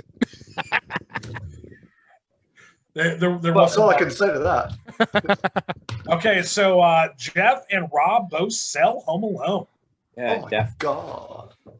Stu, I'm gonna buy it. I'm not gonna buy it as hard as you, but I'm buying it pretty hard. No, I'll still watch it. I'll watch it if somebody else buys it. Let's put it that way. I want the special. I want to go and visit the house. I love it that much. I want to go and see my house looks like the McAllister house. I am so visiting you. It's smaller. Ask Jeff. Yeah. My stairway's not facing the right way. Say what? Stairway's not facing the right way. It won't work. My stairway is not facing. Can I not come over and get a sled and go downstairs? Well, it's Florida, so the sled might be maybe it's rainy and through the mud. Something. So most I can give you. Yeah, I'll take it. Buy or sell. Former Beatles Christmas songs. You've got Paul McCartney's Wonderful Christmas Time and John Lennon's Happy Christmas War is Over. All right. Yeah. I am not terribly familiar with these, to tell you the truth. Well, that's interesting. Stu, go ahead and say your piece. First of all, do you prefer one over the other, or do you like them both, or you just like them both? I'm much more of a John Lennon fan than I am a Paul McCartney fan. Because I'm a sucker for a dead singer-songwriter. What can I say? There's a bit of a resemblance. I hear that. I've also got the glasses somewhere else. Yes, I've been compared in the past, which is nice. It's nice to have that comparison because they're a genius. But yeah, War is Over is got more content. It's a deeper song, with John always had that message, and Paul was all about the cash. So, yeah. And I think the wonderful Christmas time kind of goes into what Rob was saying, what I was saying about like so much of this, even like I guess since the 70s, 80s, like you have these Christmas, original Christmas songs that are just about Christmas in like a meta sort of way. Yeah. And it gets very, very tiresome. Whereas what you said with Happy Christmas, War is Over, I believe, was written towards the end of the war in Vietnam. Yeah. How much shriek yodeling did she do? That's my beef with the song. She does not do that. But once she starts kicking in those backing, war is over, and it's just like, okay. Do Americans hate Yoko more? Because I don't get the same Yoko hate. Have you seen any of her stuff lately? I just don't like her voice. Have you seen any of her? No place singing on that. I like her artwork. Have you seen any of her artwork? Oh, artwork. Have you heard any of her music that she's done lately? No. Actually, Steven Wilson remixed one of her songs about 15, 20 years ago. So I've heard that. It is like alien language, insane. Oh. Okay, it definitely was not. When I was doing the wow, wow, wow, wow, I mean, that's basically it. That's really close. I might like that. You might like that. I was very powerful. Thank you. You were moved. You moved in the spirit.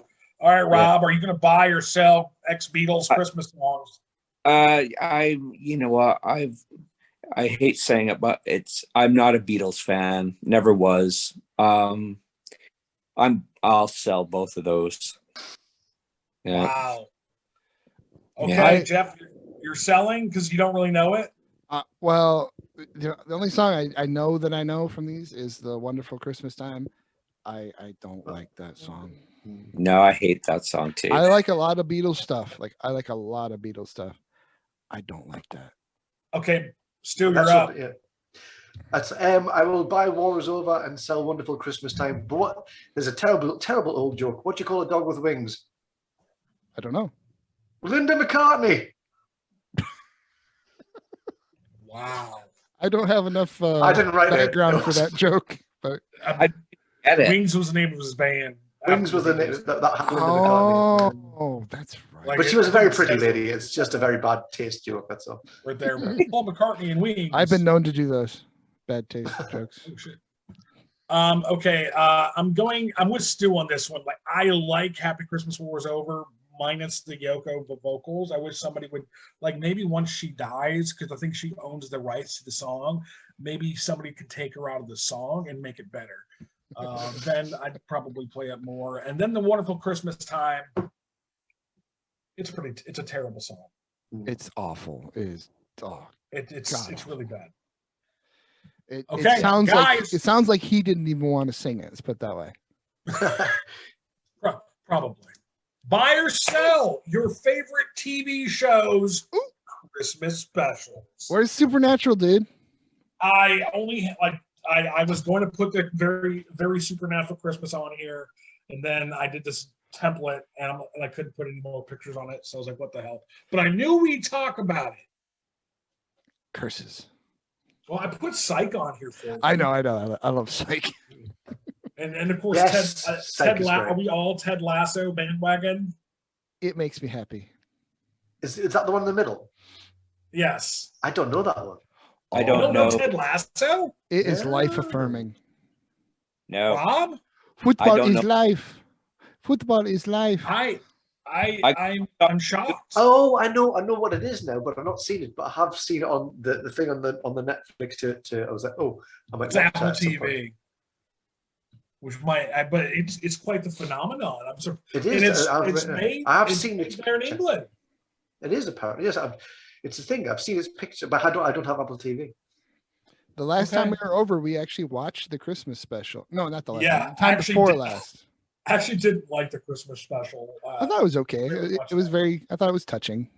I thought it was one of the weaker episodes. But okay, So in general, buy or sell. As we go, I want you to name, if you're buying, I want you to name one of your favorite TV show Christmas episodes. Rob, go. Christmas TV special. The Star Wars Christmas special is my all-time. Are you fucking with me right now? Oh. I'm sorry. Why? I'm sorry. What? Oh no, you'll see here momentarily, but because Luke looks like an orange crack addict. Say what, Jeff? Luke looks like an orange crack addict in the Star Wars Christmas special. I know, but that's it. It's just so. Wait, Rob, did you watch it when it originally came on? I did. I saw it on TV when it came out. Oh, so you have like full-on nostalgia feels for that one. Oh, absolutely.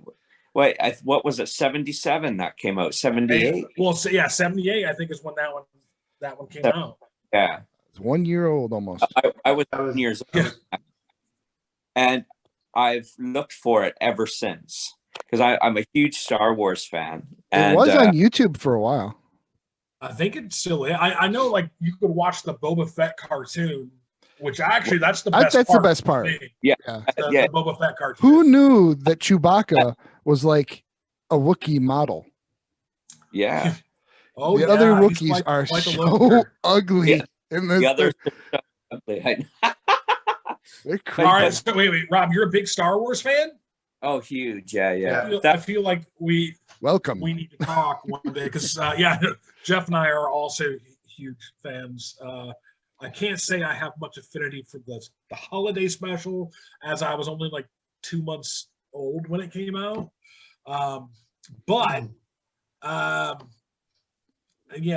Big Star Wars fan for sure. Okay, but there's that. Oh, go ahead. Nelvana, a Toronto-based TV company, was the one that did that segment of the cartoon Boba Fett thing. Oh, really? Yeah, so it was Canadian-based, that cartoon thing. But anyway, so it's somewhat salvages. All right, Jeffrey, buy or sell? The Christmas special? Just the idea of the TV show Christmas special. Oh, I like some of them. Some are damn good. Like Psych. There's this one. Monk has a good one. Monk does have a good one. Because there's this. You know Monk? Yeah, Monk, great. Yeah. There's this Santa on top of a building throwing toys. And what he's really doing is he's distracting from some other crime that's going on. He's like an accomplice, and I can't remember. It's been a few years since I've seen it.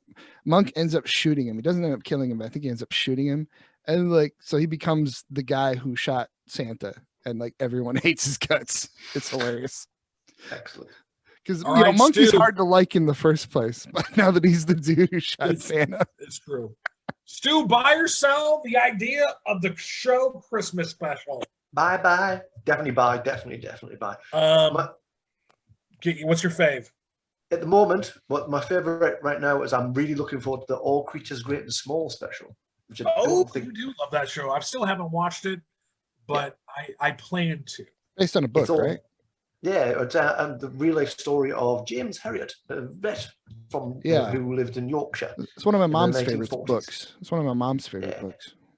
It's not, and they've remade it recently because it went on for years and years and years across here, and but now they've kind of bettered the original series, and it's very romanticized. In Christmas, it's all very 1940s Christmas, all handmade decorations. It's all very lovely. It makes you feel warm and cuddly and makes you want to have a posset, perhaps. A what? I thought it's like a corset. I'm like, have a corset. It wouldn't be the first time. What's a posset? Okay. What's a posset? A posset is a mixture of milk, eggs, a bit like eggnog, I suppose. So milk, egg, black treacle, and nutmeg, all warmed up in a pan. And had you ever heard of that? It's a Victorian. I'd never heard of that till now. It's a Victorian thing. It's mentioned in the Box of Delights. Oh, Okay. So Hey, I would also buy, like, I have the Doctor Who almost always did a Christmas special until this new guy took over, and apparently we got a New Year's special last year that I still haven't seen. Sort of broke from the tradition, but I absolutely love the Christmas Carol sort of one with Michael Gambon and Matt Smith. Like, it's not just one of my all-time favorite Christmas things. It's like, it's one of my favorite. That's the one with the shark. With the shark, right? Yeah, I think so. Yeah, that one's it's just the one awesome. where he kept waking up the girl every so often. Yes, that one is awesome. I love that one. Yeah, I mean, love that one, and of course, I absolutely love the Community episode that's claymation. Yeah, so I have good. here in the corner. Is that what that is? I had no idea. Have you not watched? Okay, is that supposed to be Harry Potter? No, he's a Christmas wizard. Yeah, he's a Christmas wizard. It's so good. Looks like Harry Potter. All right, guys, buy or sell? Which one? That's the question I'm leaving open to you guys for interpretation. The book, buy or sell? Quick answer: buy or sell the book? I'll buy the original and ditch the rest. Stu? The animation. I'll buy the animation, and the Jim Carrey wasn't good. Okay, so you'll buy the book and you'll buy the Boris Karloff. You're a mean one. That's the one. Yeah, I like that one. Actually narrates how the Grinch Stole Christmas animated one. I think came out in the late 60s. Yeah. So it's not Christmas without it. Buy or sell that one? I'll buy the original and get. Yeah. Jeffrey. All right, you're all gonna hate me and think a little less of me, but I'm cool with that. So whatever. Rob doesn't like the Beatles, so whatever. I like the original, the 1966, was it? I have to watch that every Christmas, or it's not Christmas. Yeah, me too. The Jim Carrey one, I kind of like. I'm sorry, I kind of like. That's why we're gonna hate. Out. Yeah. Get out, Jeff. The very newest one, I think I lasted like 15 minutes. I've never even. I've not seen it. And I was like, oh my God, this sucks. Your kids what? My kids don't even want to watch that one. So I'm like, that would be it the was only game. bad. It was bad. It was that bad. And I like the Jim Carrey one, and I realize that's wrong, but I still like it. But so that's how bad the new one is. Okay, that's pretty bad. It's pretty bad. All right, guys, here we go. Jeffrey, I know you like the Muppet Christmas Carol. There's music in the air. You can plug there's it. Magic in the air today. There's magic in the air. Indeed. So you do it well. Why? Thank you. Yeah, it's really good. Okay, Like which one of these three films, gentlemen, is the champion of them all in terms of classic Christmas film? All of these were made in like the 30s or 40s. Yeah. That's hard. It's difficult. Every time a bell rings, an angel gets its wings. You can only keep one. What's it going to be? That's my answer. It's A Wonderful Life for me. Okay, so Stu's going into Wonderful Life. Jeff? Well, let me just start with, I think I've seen A Miracle on 34th Street. It was so long ago that I hardly remember it, and I haven't felt the need to watch it again. Okay. I think it's just too wholesome, just far too wholesome for me. Yeah, there are specific reasons why I wouldn't take that one, but go ahead. It's a Wonderful Life. I've never actually seen the whole thing. What the? Who are you? I don't know how it happened. It's more than likely one of my parents doesn't like it. Do you live in Patrick Star under a rock somewhere? Are you guys roommates? Huh? What? Exactly. All right. And of course, A Christmas Carol. This particular version was the one I put up. It is. It is indeed. So 1951. I watched it with my dad every year I can remember growing up. My mom was there, but she was already asleep. But my dad and I would stay up and watch this every year. And if I don't watch it every Christmas, it's the same. It's that and the Grinch, or it's not Christmas. I'm with you, mate. I think. Yeah. I'm with Stu. I'm taking It's a Wonderful Life. Like I don't know. I didn't appreciate this movie until I rewatched it a few years ago, and then like somewhere like everything clicked after 40 years of what. Like I kind of liked it as a kid, like it was okay, but then like the reason why people love it so much, I finally got a few years ago. I'm like, oh, this is a damn good movie. No wonder. When the bits and pieces. Oh, sorry. Go ahead. I had the exact same experience because of there's this. I moved to Carlisle in the Northwest years ago for my art degree. But the one thing that swayed me was an independent cinema that was there. So it was basically a cinema which was independent. It wasn't a big conglomerate, and because I love movies so much, I was like, this is just it's great. You've sold Carlisle to me. I'm going there. And then within a year of moving there for the university course, they decide to shut the cinema down. And so the last film that they ever played, that ever before they pulled the place down, was It's a Wonderful Life. And the moment I saw it, and the whole thing about big corporations and business coming in and what's important, what isn't important, etc., it all just clicked. And I went, yeah, get it. I totally get it. I think that's that's part of what played into my brain that clicked. You're like, oh. Yeah, from the bits and pieces I've seen, it doesn't seem like kids would like it much. I don't think they understand. I kind of liked it as a kid. Like I can see where you would have to be an adult to actually really appreciate it with some of the concepts. All right, we're ready for the next one. Go for it. We're playing a different game, guys. Oh, hello. Fornicate, marry, or karate chop, because we're not about killing. Shit. All right. Stu, FMK, go. Oh, sorry, I was just fixated for just a second. You have to make a choice. Which one? Santa Daddy, or the guy in the middle? Oh, Santa Daddy all the way. All the way. That's what I think. He's just so pretty. So wait, is Kurt Russell as Santa like your dream man? He's more like Odin Santa. Yeah.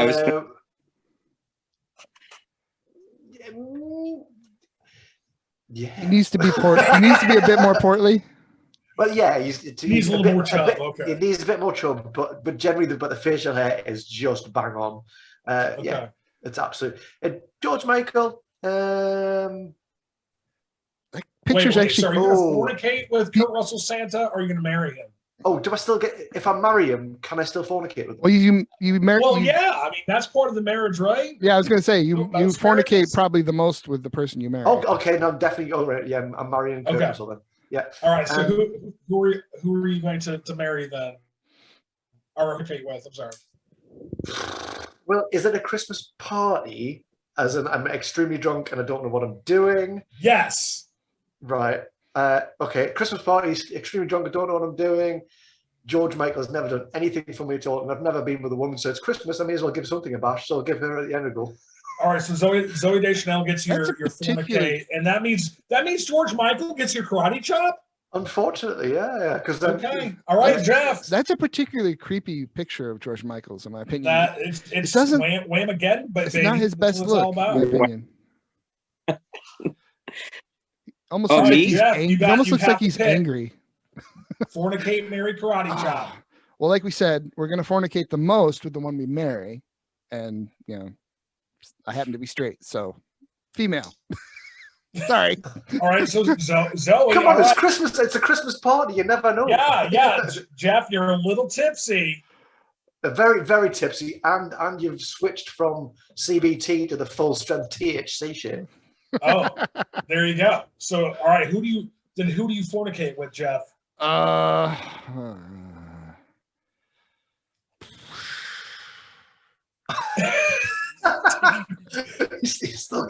I'm trying to figure out which one of them would have the hairiest ass. That's so how I you made know, my choice. But just so you know, that wouldn't be the one I'd go for. Well, I'm saying that's how I made my choice, but I went the other direction. Yeah. I guess I'd rather have a conversation. You got to do a little small talk before and afterwards. So I guess I'd rather do that with Kurt Russell. So okay. I guess that makes that's some logic. I like it. I guess I'm Rob, karate. you're up. I guess I'm karate chopping George Michael. Yeah, you get George got some two meat chops this time around. Yeah. Oh my God, I'm like so marrying George Michael. Oh, he finally gets some love. Okay, Yeah. all right. So Love with whom do you fornicate?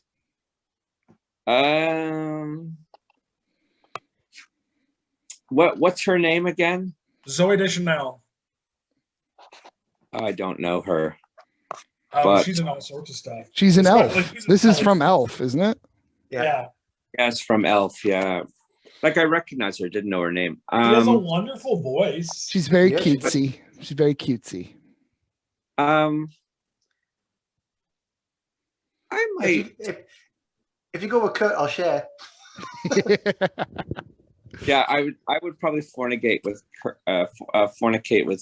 Kurt and karate chop the elf.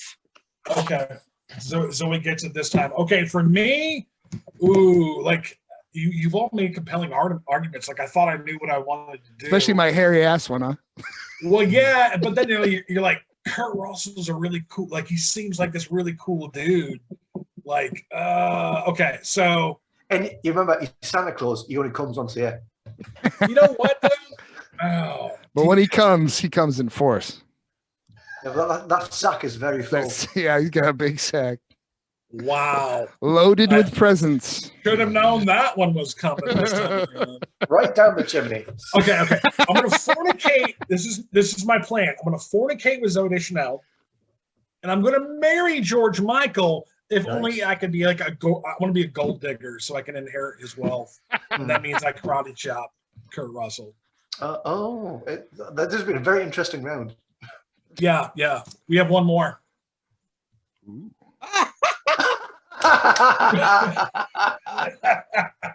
That's funny. I like that. I was hoping you'd be a good sport about this one. All right, Rob, which one? Fornicate, marry, karate chop. Well, that's Celine Dion. Yeah. Okay, thank you. I didn't realize that was Celine Dion. Sea Lion. On in the middle. She's Mariah Carey on the left. I'd probably marry Celine Dion. Is that because she's Canadian? Well, yeah, kind of that's doing it Okay. for me. But she's also plays Vegas, and I don't know. We might have some things in common. Yeah. I'd fornicate with that guy on the right. He's the Ballad of the Grumpy Old Man guy. Yeah, that guy. Stuart Simpson. Stuart Simpson. Oh my God. And so then Mariah Carey gets a karate chop. Holy shit! Is that you? Is that you, Stu? Yeah, man. I've never seen you look so dour. But the song's called "The Ballad of the Grumpy Old Man." Oh, okay, yeah, okay, that makes sense now. I'm an actor, darling. Watch his video on YouTube. It's really good. It is. Surprised I haven't already. All right, so Jeffrey, you're up. Well, you probably know that I've always had a bit of a thing for Mariah Carey. I think you've said that. Yeah. So you're gonna fornicate or marry her? Mary. I want to see how high her voice can go. Okay. So you fornicate with Stu? I'm sorry, Stu.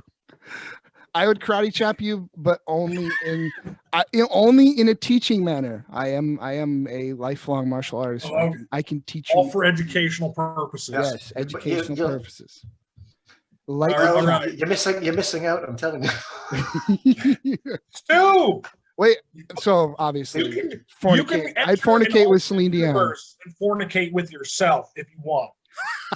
Well, to be fair, I've been told that a number of times. And I probably had more sex with that guy more than anybody else, really. Yeah, for sure. Yeah, you know what I mean? Love thyself. And so that only leaves. Oh God! But they're both really fucking annoying. Like they're equally irritating. You're not talking about yourself still, right? No. I'm probably gonna. Yes. Oh God! Actually, I am really good in bed though. Really good what? So I've been told that I'm quite good at the sex. So yeah. And I've never been able to bend that far, so that could be interesting. But it's really narcissistic. To experience, that would be. Yeah, you could experience yourself, and you'd realize, okay, I need to work on this a little bit. I'm good here. I need to do that a little more. And I need some work there. Yeah.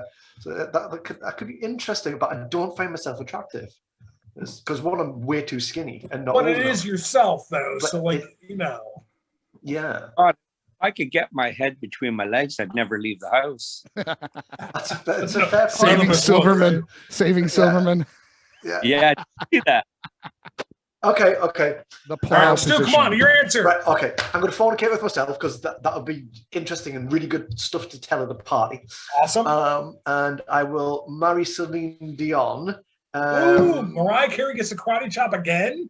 She's really annoying and very, very needy. She wants like kittens, and she's like, she is the diva. You know what? And I hate that song. I hate that Christmas song. I wasn't taking her personality into account. I hate it as well. So for my answer, I'm definitely karate chopping Mariah Carey. Never really found her that attractive. I hate that song. Yeah, I hate it so much. I think I'm going to marry Celine Dion because I used to be in love with her back in the day anyway. Oh. And then, of course, Stu, we're going to fornicate. Sweet. I'm getting me some. Yeah. Okay. No, he could probably make that happen. Okay. See, very rarely do you crush on somebody that you can actually make it happen. That's true. Okay, guys, we're closing ourselves out here, and just a quick thought, gentlemen. So one of the reasons why I'm not a big fan of Christmas is this thing right here, where Christmas just becomes this capitalistic orgy, and oh, good God! Even the underpinnings of our Christmas traditions, like this Coca-Cola Santa Claus, is actually what they've found through time is like shape or warp, depending on how you look at it. Our view, like that is our Santa Claus, but it's thanks to the Coca-Cola that we think of Santa Claus in that way. And then, of course, Rudolph the Red-Nosed Reindeer was actually an ad campaign for, I don't know if you're familiar with Montgomery Ward.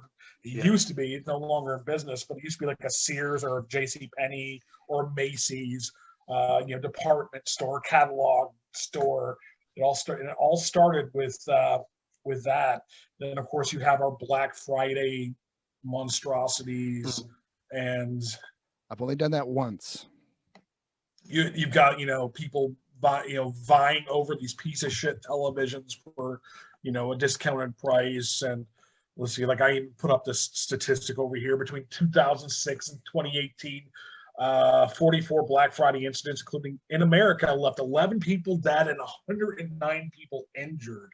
Oh my goodness. Pete. Yeah, and then of course you have there was this viral thing a couple of years ago. Actually, I searched it out because I remember seeing this. Oops, didn't mean to do that. Mother defends viral family photo of the Christmas tree with presents piled up. They better have a lot of kids. Holy crap. Yeah, unless you've got 16 kids. I don't even know how you'd afford that many presents to begin with. 21 kids, 21 kids and counting. At the show. My neighbor growing up, their tree did look like that, and there was just really. Yeah, they really did look like that. Wow. How? Yeah. How did it under what? Under what pretense would it look like that? I think they were very materialistic people to begin with, and it was sort of neighborhood rates and stuff. I don't know. So I think our generation, James, was the transition between You remember when we were real young, you'd get one really good present. Yeah, and the rest of it was like, right? The rest of it was like slippers and socks and little bits and bobs that were, stuff you needed.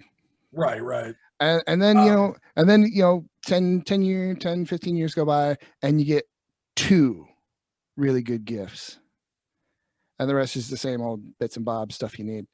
And now I think it's just to get awesome gift after awesome gift after awesome gift. And a lot of it's just junk too. That ends up not really mattering. And like, I look back at Christmases with my kids, and like, I remember some Christmases were a struggle financially earlier in their lives, and thankfully they were too young to remember how much of a struggle it was. But even the stuff that like we ended up getting them, like, oh man, it's just like, did they even play with it? Did it even matter?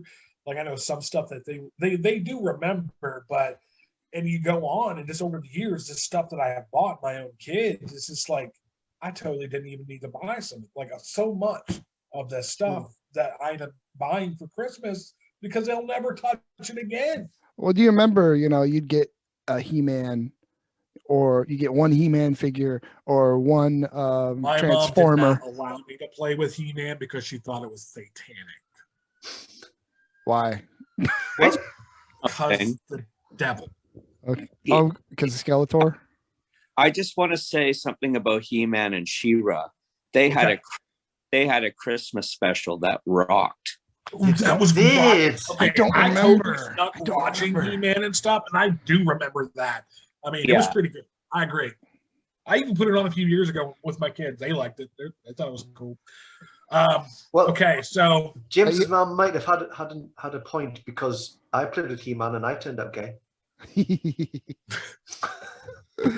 But yeah, like I was saying, you get like one He-Man or one Transformer, and that was great. If you got like 2 Transformers, or you might get a couple of the small ones in like, there. Oh my god! But it's usually like a Transformer and a GoBot.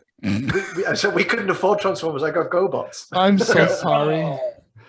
Transformers was like, I know. The GoBot figurines were like,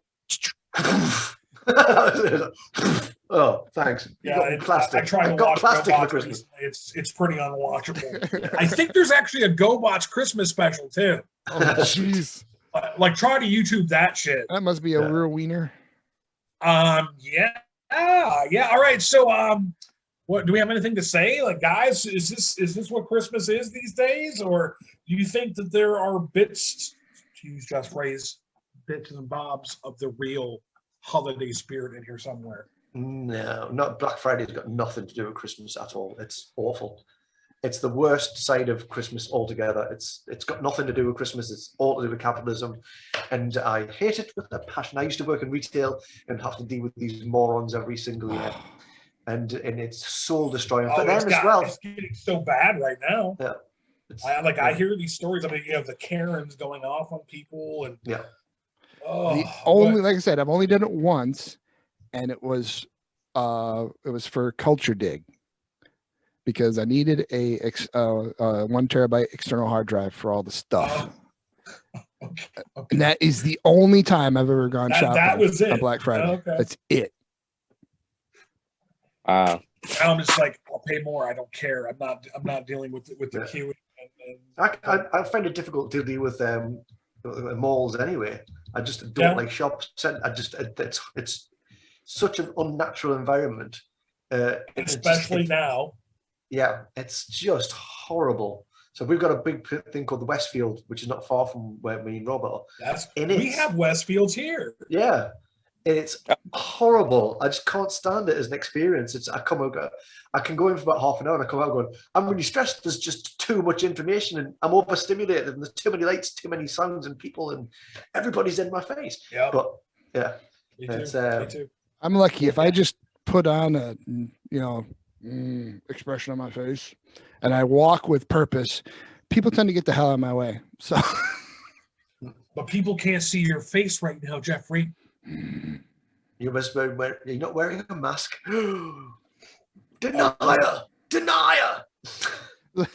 It's like, no, if I would do all my shopping online. Ugh. You know, there were some small business. I mean, I end up going to the mall every year anyway, but it's so painful. Yeah, but there's also the other side of this, which is difficult because Richard's quite really difficult to buy for, because he's basically like, well, if there's something I want, I'll just buy it. Right. So, well, I mean, that's part of being a grown-up, right? Yeah. Yeah. Apparently. I'll put it in my Amazon cart. I'll buy it eventually. All right. All right, gentlemen. I think we're coming to the end. Rob, what was your take? Okay. Rob?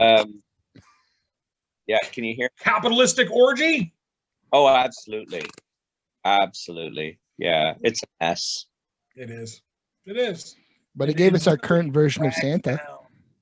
That's true. Which And I didn't know, Stu appreciates. about Rudolph the Red-Nosed Reindeer. I didn't know that was interesting. Oh, you didn't know that? I didn't know that. Oh, yeah. And like the whole, have you ever heard the stories like Paul Bunyan and Blue, Babe the Blue Ox and all that stuff? Hey, Paul. I'm aware of Paul Bunyan, but I don't. Okay, because like even that started with some like New York City ad campaign. Really? Like, it had nothing to do with, lumberjack. I'm a lumberjack. Okay. Sleep all night and work all day. Oh my God. He's a lumberjack. All right. That's horrific, man. This one's for you. That's horrific. Was that the same with your Uncle Sam thing? Uncle Sam wants you. Was that a advert of something? Oh, I'm not exactly sure what the history was. Although I think I've read something about it, but I have almost no recollection of that. Right. But what I do have a recollection of is B. Arthur in the 1978 Star Wars Holiday Special. B. Arthur from the Golden Girls. From the Golden Girls. Oh my God. You guys got so excited you glitched He out. is a bartender in a cantina. Cool. And we're all there to celebrate Life Day. Yeah, Wookiee Life Day. And that there is Chewbacca's son. He's quite the look.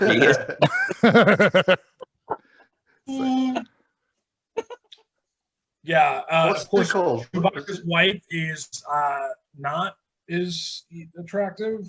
Like I said, who knew like- Chewbacca was a Wookiee model, man? He's Yeah. he's been blue stealing it the whole time. Anyway, all right, guys. What do the holidays mean to you? This is meant to be our wrap up. So, Jeff, go. What do the holidays mean to you?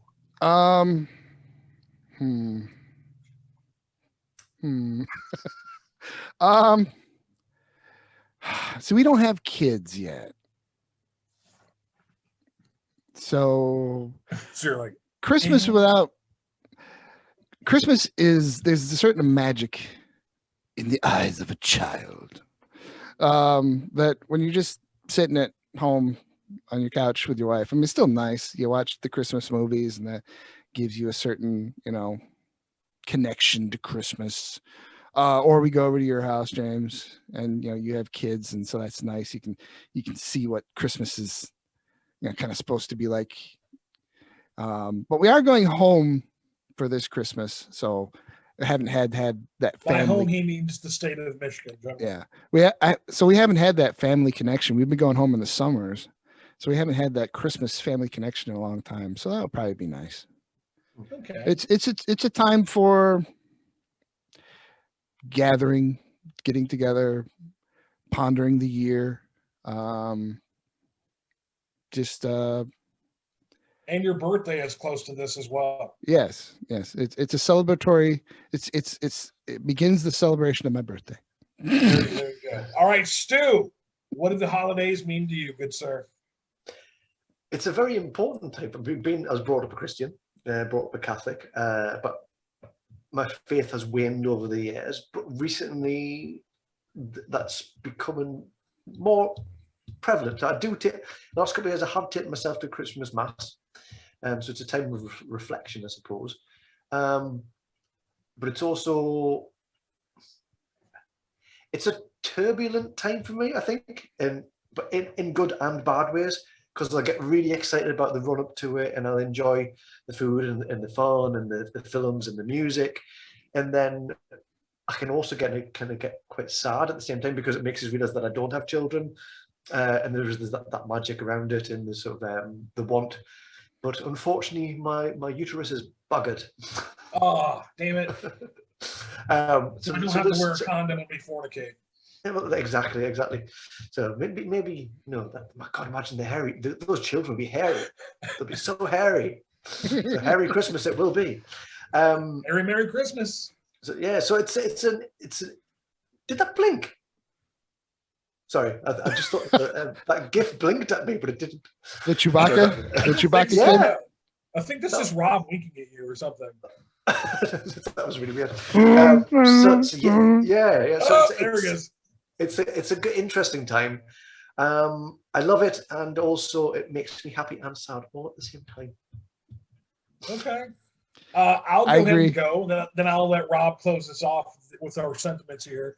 So the holidays, to me, I think I'm going to go with what Abed says in the Community Christmas special, where he talks about the meaning of Christmas is that Christmas has meaning, which I realize is entirely cyclical reasoning, but Christmas is like, I totally get it. Christmas is special because of that quality of specialness that we assign to it.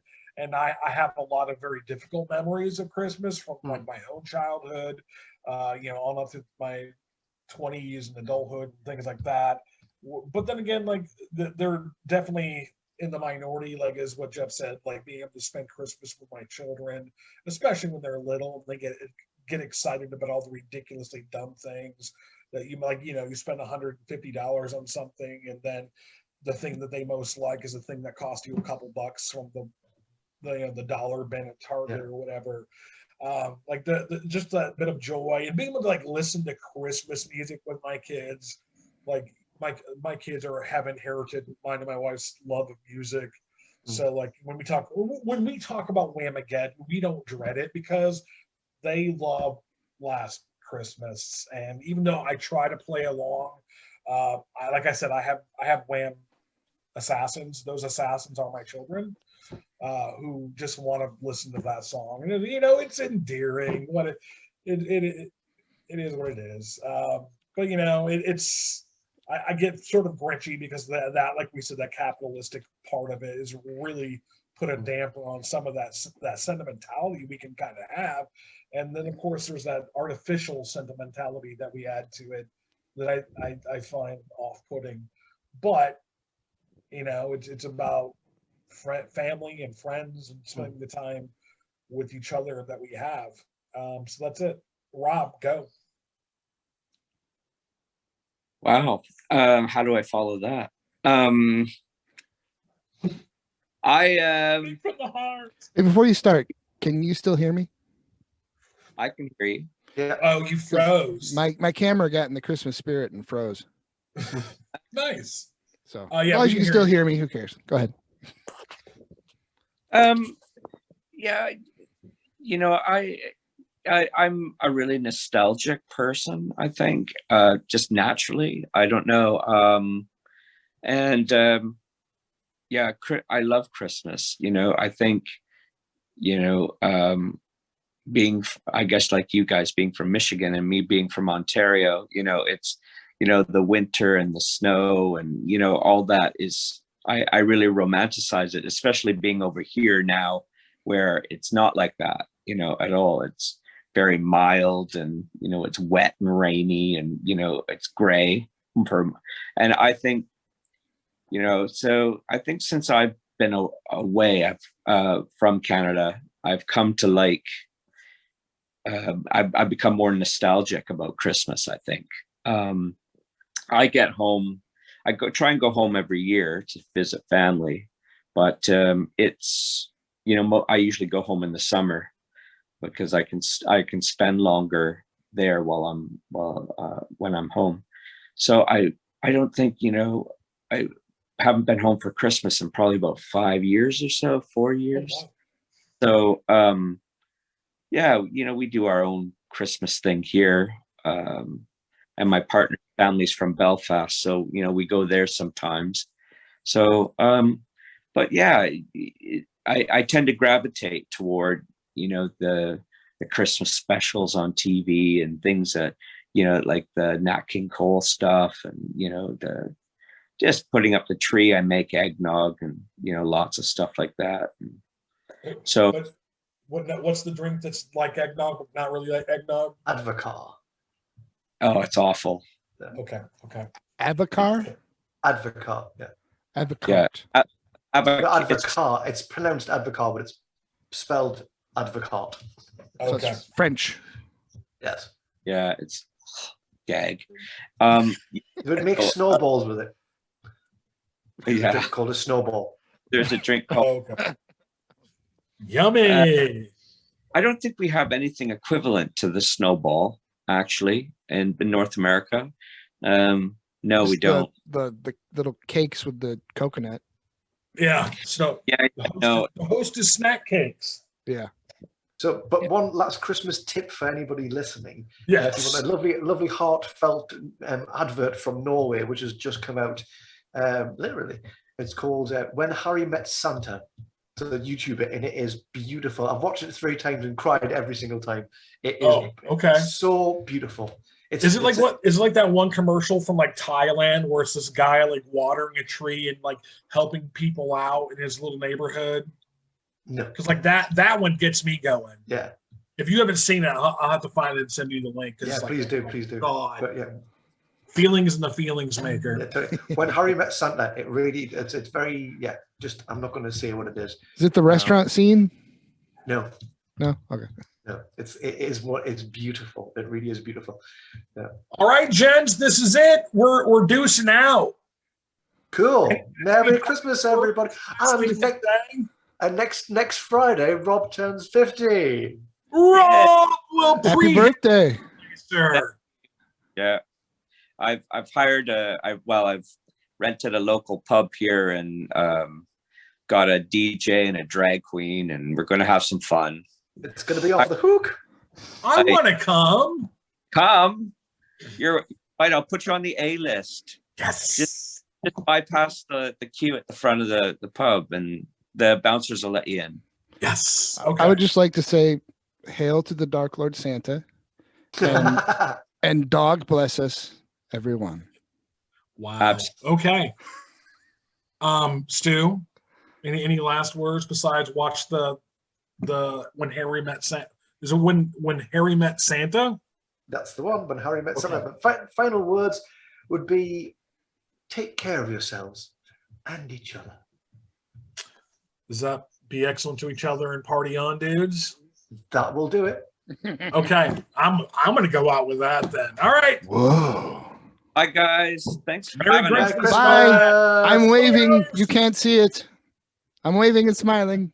Waving, not Waving drowning. in spirit. All right. Bye, guys. This is fun. Wow. Merry Christmas. Bye. See you here. Merry Christmas. All Happy right. New Year's. Stopping the share. Or I should say Happy Christmas. All right. Stopping the record. Okay, I think we're done. Of course, Jeff is still there. All right. As usual, gentlemen, I thank you so much. It was fun. We got to do it more than every 6 or 8 months. We should at least do it every month. That'd be cool. This last semester has been pure, unadulterated hell for me from a professional standpoint.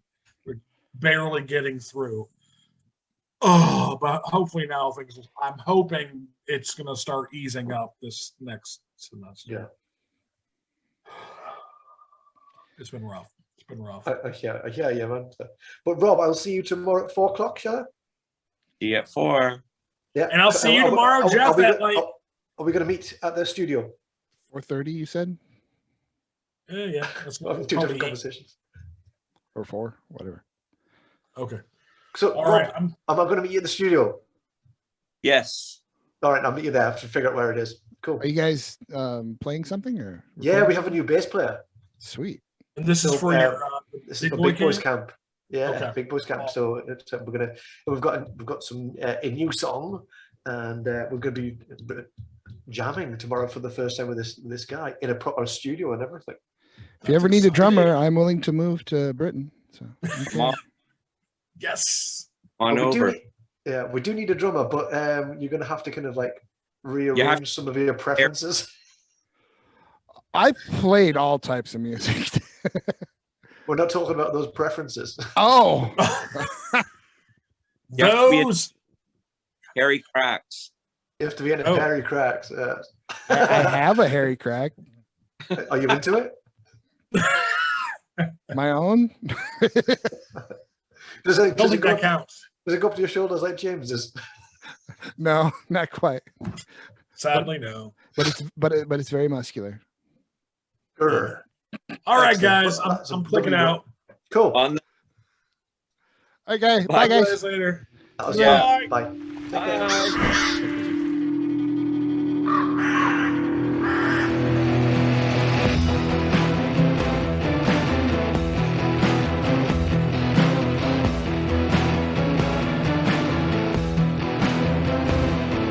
This week, recording.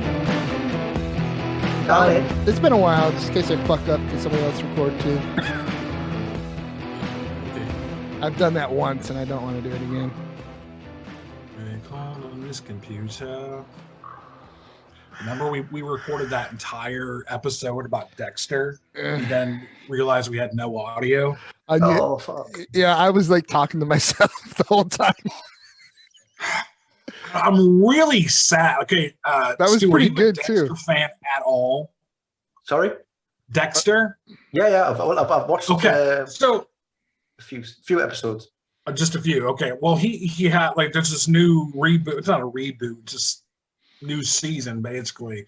You know, picking up 10 years or whatever than where they left off, and it's great because like Jeff and I had this great conversation about like, okay, these are the good seasons, the mess seasons. I did Then my homework. at the end- say what? And I did my homework. I had a lot of insights. I know, me Cool. too. And then, but like then I had this great. I'm still really in love with my idea for the sequel season. Mine too. Yeah. Like, I mean, so far the sequel season's going okay, but I can't. I help haven't but seen it yet. Well, no, I didn't say anything. Just like I expect Stu to not say anything about the Bake Off winner, because I won't be able to see it till Friday. Well, I didn't put any spoilers on, but a friend of mine did do a little. And I was just like, "Come on, I've got friends who've not seen this yet." I know, like I didn't even. I saw you posted about it. I'm like, I'm not even clicking on that. I heard Giuseppe won. Oh, won. Actually, no, it may be, may not be. that's the only person's name I know, and I just made that up. God damn it, Jeff! Damn it, Jeff. Are you serious? Are you serious with me right now? I don't know. I haven't watched He it. doesn't know. He's not seen it. He said the name. Brandy mentioned the name Giuseppe when I was over at your house. You asshole. I don't know. I have no idea. Stu? I'm not saying. Don't say anything. I'm not saying anything. I'm speaking anything. I'm speaking from a place of complete ignorance here. Stu, how angry with Jeff should I be right now? Like 100%. I have no idea. He's the only fucker. Asshole! I didn't even know if he made it to the end. I have no idea. I haven't watched this season at all. It's the only name I know. I know, because Stu kept saying we should do something about Bake Off, but number one, we're like 4 days Yeah, behind. that'd be difficult. And then Jeff told me he didn't watch it or whatever. I'm like, whatever. I could though. But I thought that was Brandy's show. Well, Okay. we do like when have a it couple of comes back shows that around we for watch by next season, ourselves. we can plan for it. I'm very tempted to apply, but I'm not a great baker. Stu, that's why you practice. True. Like Chigs has only been doing it for Exactly. what, 2 years? Yeah. You No can wonder. do it. He's only been doing it for a year. Exactly. Yeah. Exactly. And he got to the final. So, will they accept weed brownies? If you take the weed brownies, probably. Just don't tell them. They'll like it for some reason. I'll just get a very wobbly handshake from Paul. Be like, I wasn't so sure about these at first, but now I'm starting to really like Got a it. strange aftertaste, but I quite like the feeling. Oh, hello.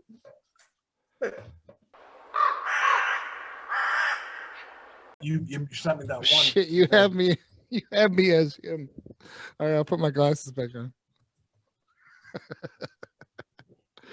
And you're that one dude. Oh, you're looking at the pictures? Yeah. It seemed like you were going to wear them. I was just guessing, and you did it there first. All right, no, go the other way, so it's the same direct. Yep, other way. There you go. There's a guy. Hi, buddy. How you doing? What do you think about my Martin Starr here? Is that the look you're going for? Inadvertently, yes.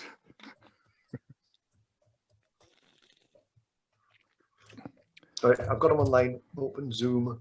I poke myself in the eyes. You're the spitting image. Ow, Yeah. why? Why did you do that? It's just a little bust nuts. What's going on? We do it all the time. I think he's having issues with technology. Right. Rob is trying to log in now. He's opening his Zoom. Okay, so I should get the notice here in a minute. Yeah. There he is. Woohoo! I don't Yeah, see that. baby. Wait. Wait for Okay. it. Boom. There he is. Right. Now, Greetings. I don't know if he can hear us yet.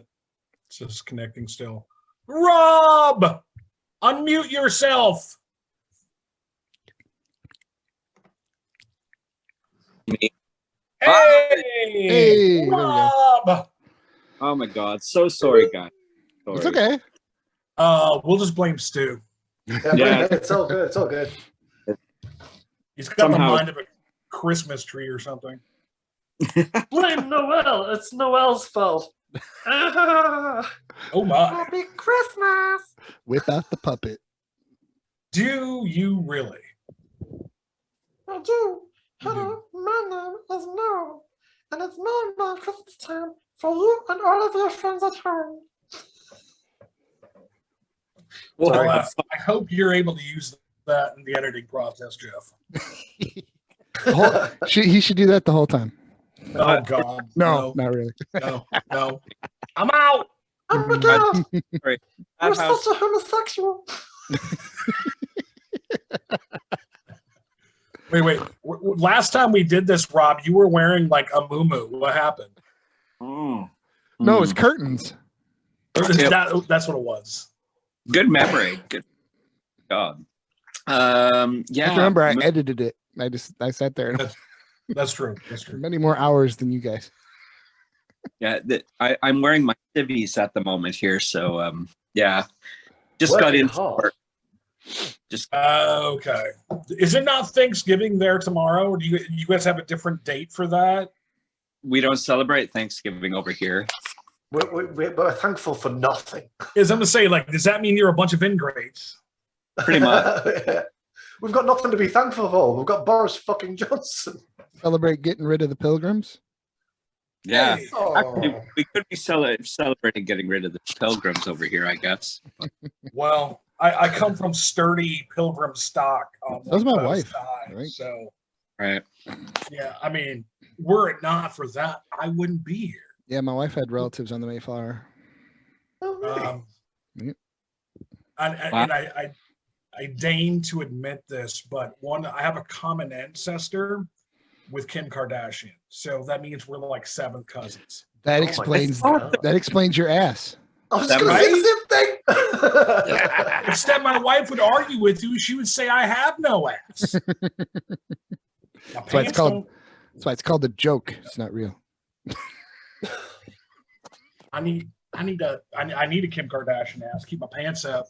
Like I felt because I went to Target today without wearing a belt, and I bent over to get something, and there were a bunch of workers behind me. I'm like, He's don't got give a fuck. So like double I the know crack. they saw all sorts of crack today. he's got double the crack of a normal person. That's I will true. attest to that. It's odd. Wow. I have an unusually high butt crack. I admit. Crack up to the shoulder blades. Just about. It is funny because as soon as my older daughter, actually both my daughters have it, but like as soon as she came out, like I'm like, well, besides the fact she looks just like me, she has the unusually long butt cracks. Like I knew, parentage was never an issue to determine with my children. Yeah. Because they both got it. So why is he got a dirty neck? He's just wiping his ass. There we go. All right, guys, are you ready to do this? Let's do it because he's got work. He's got work in the morning. Oh shit! Work on Thanksgiving. Wait, is it Canadian? Canadians have a Thanksgiving. Yeah, it's just not the same day, right? But you're in Britain, right?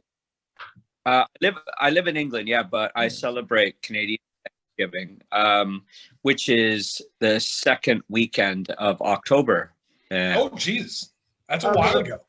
And do you know why that is? Nope. Because we're at a higher latitude than you guys, which, as a result, we celebrate the harvest before you guys. That makes a lot of sense. That makes a lot of sense. Yeah. Okay. Well, we've got to get our Christmas on. So, are you ready to do some Christmas shit? Let's do it. All right. Count us in, Jeff. I don't really have to do that anymore. But it helps us get the Okay. In 3, 2, 1.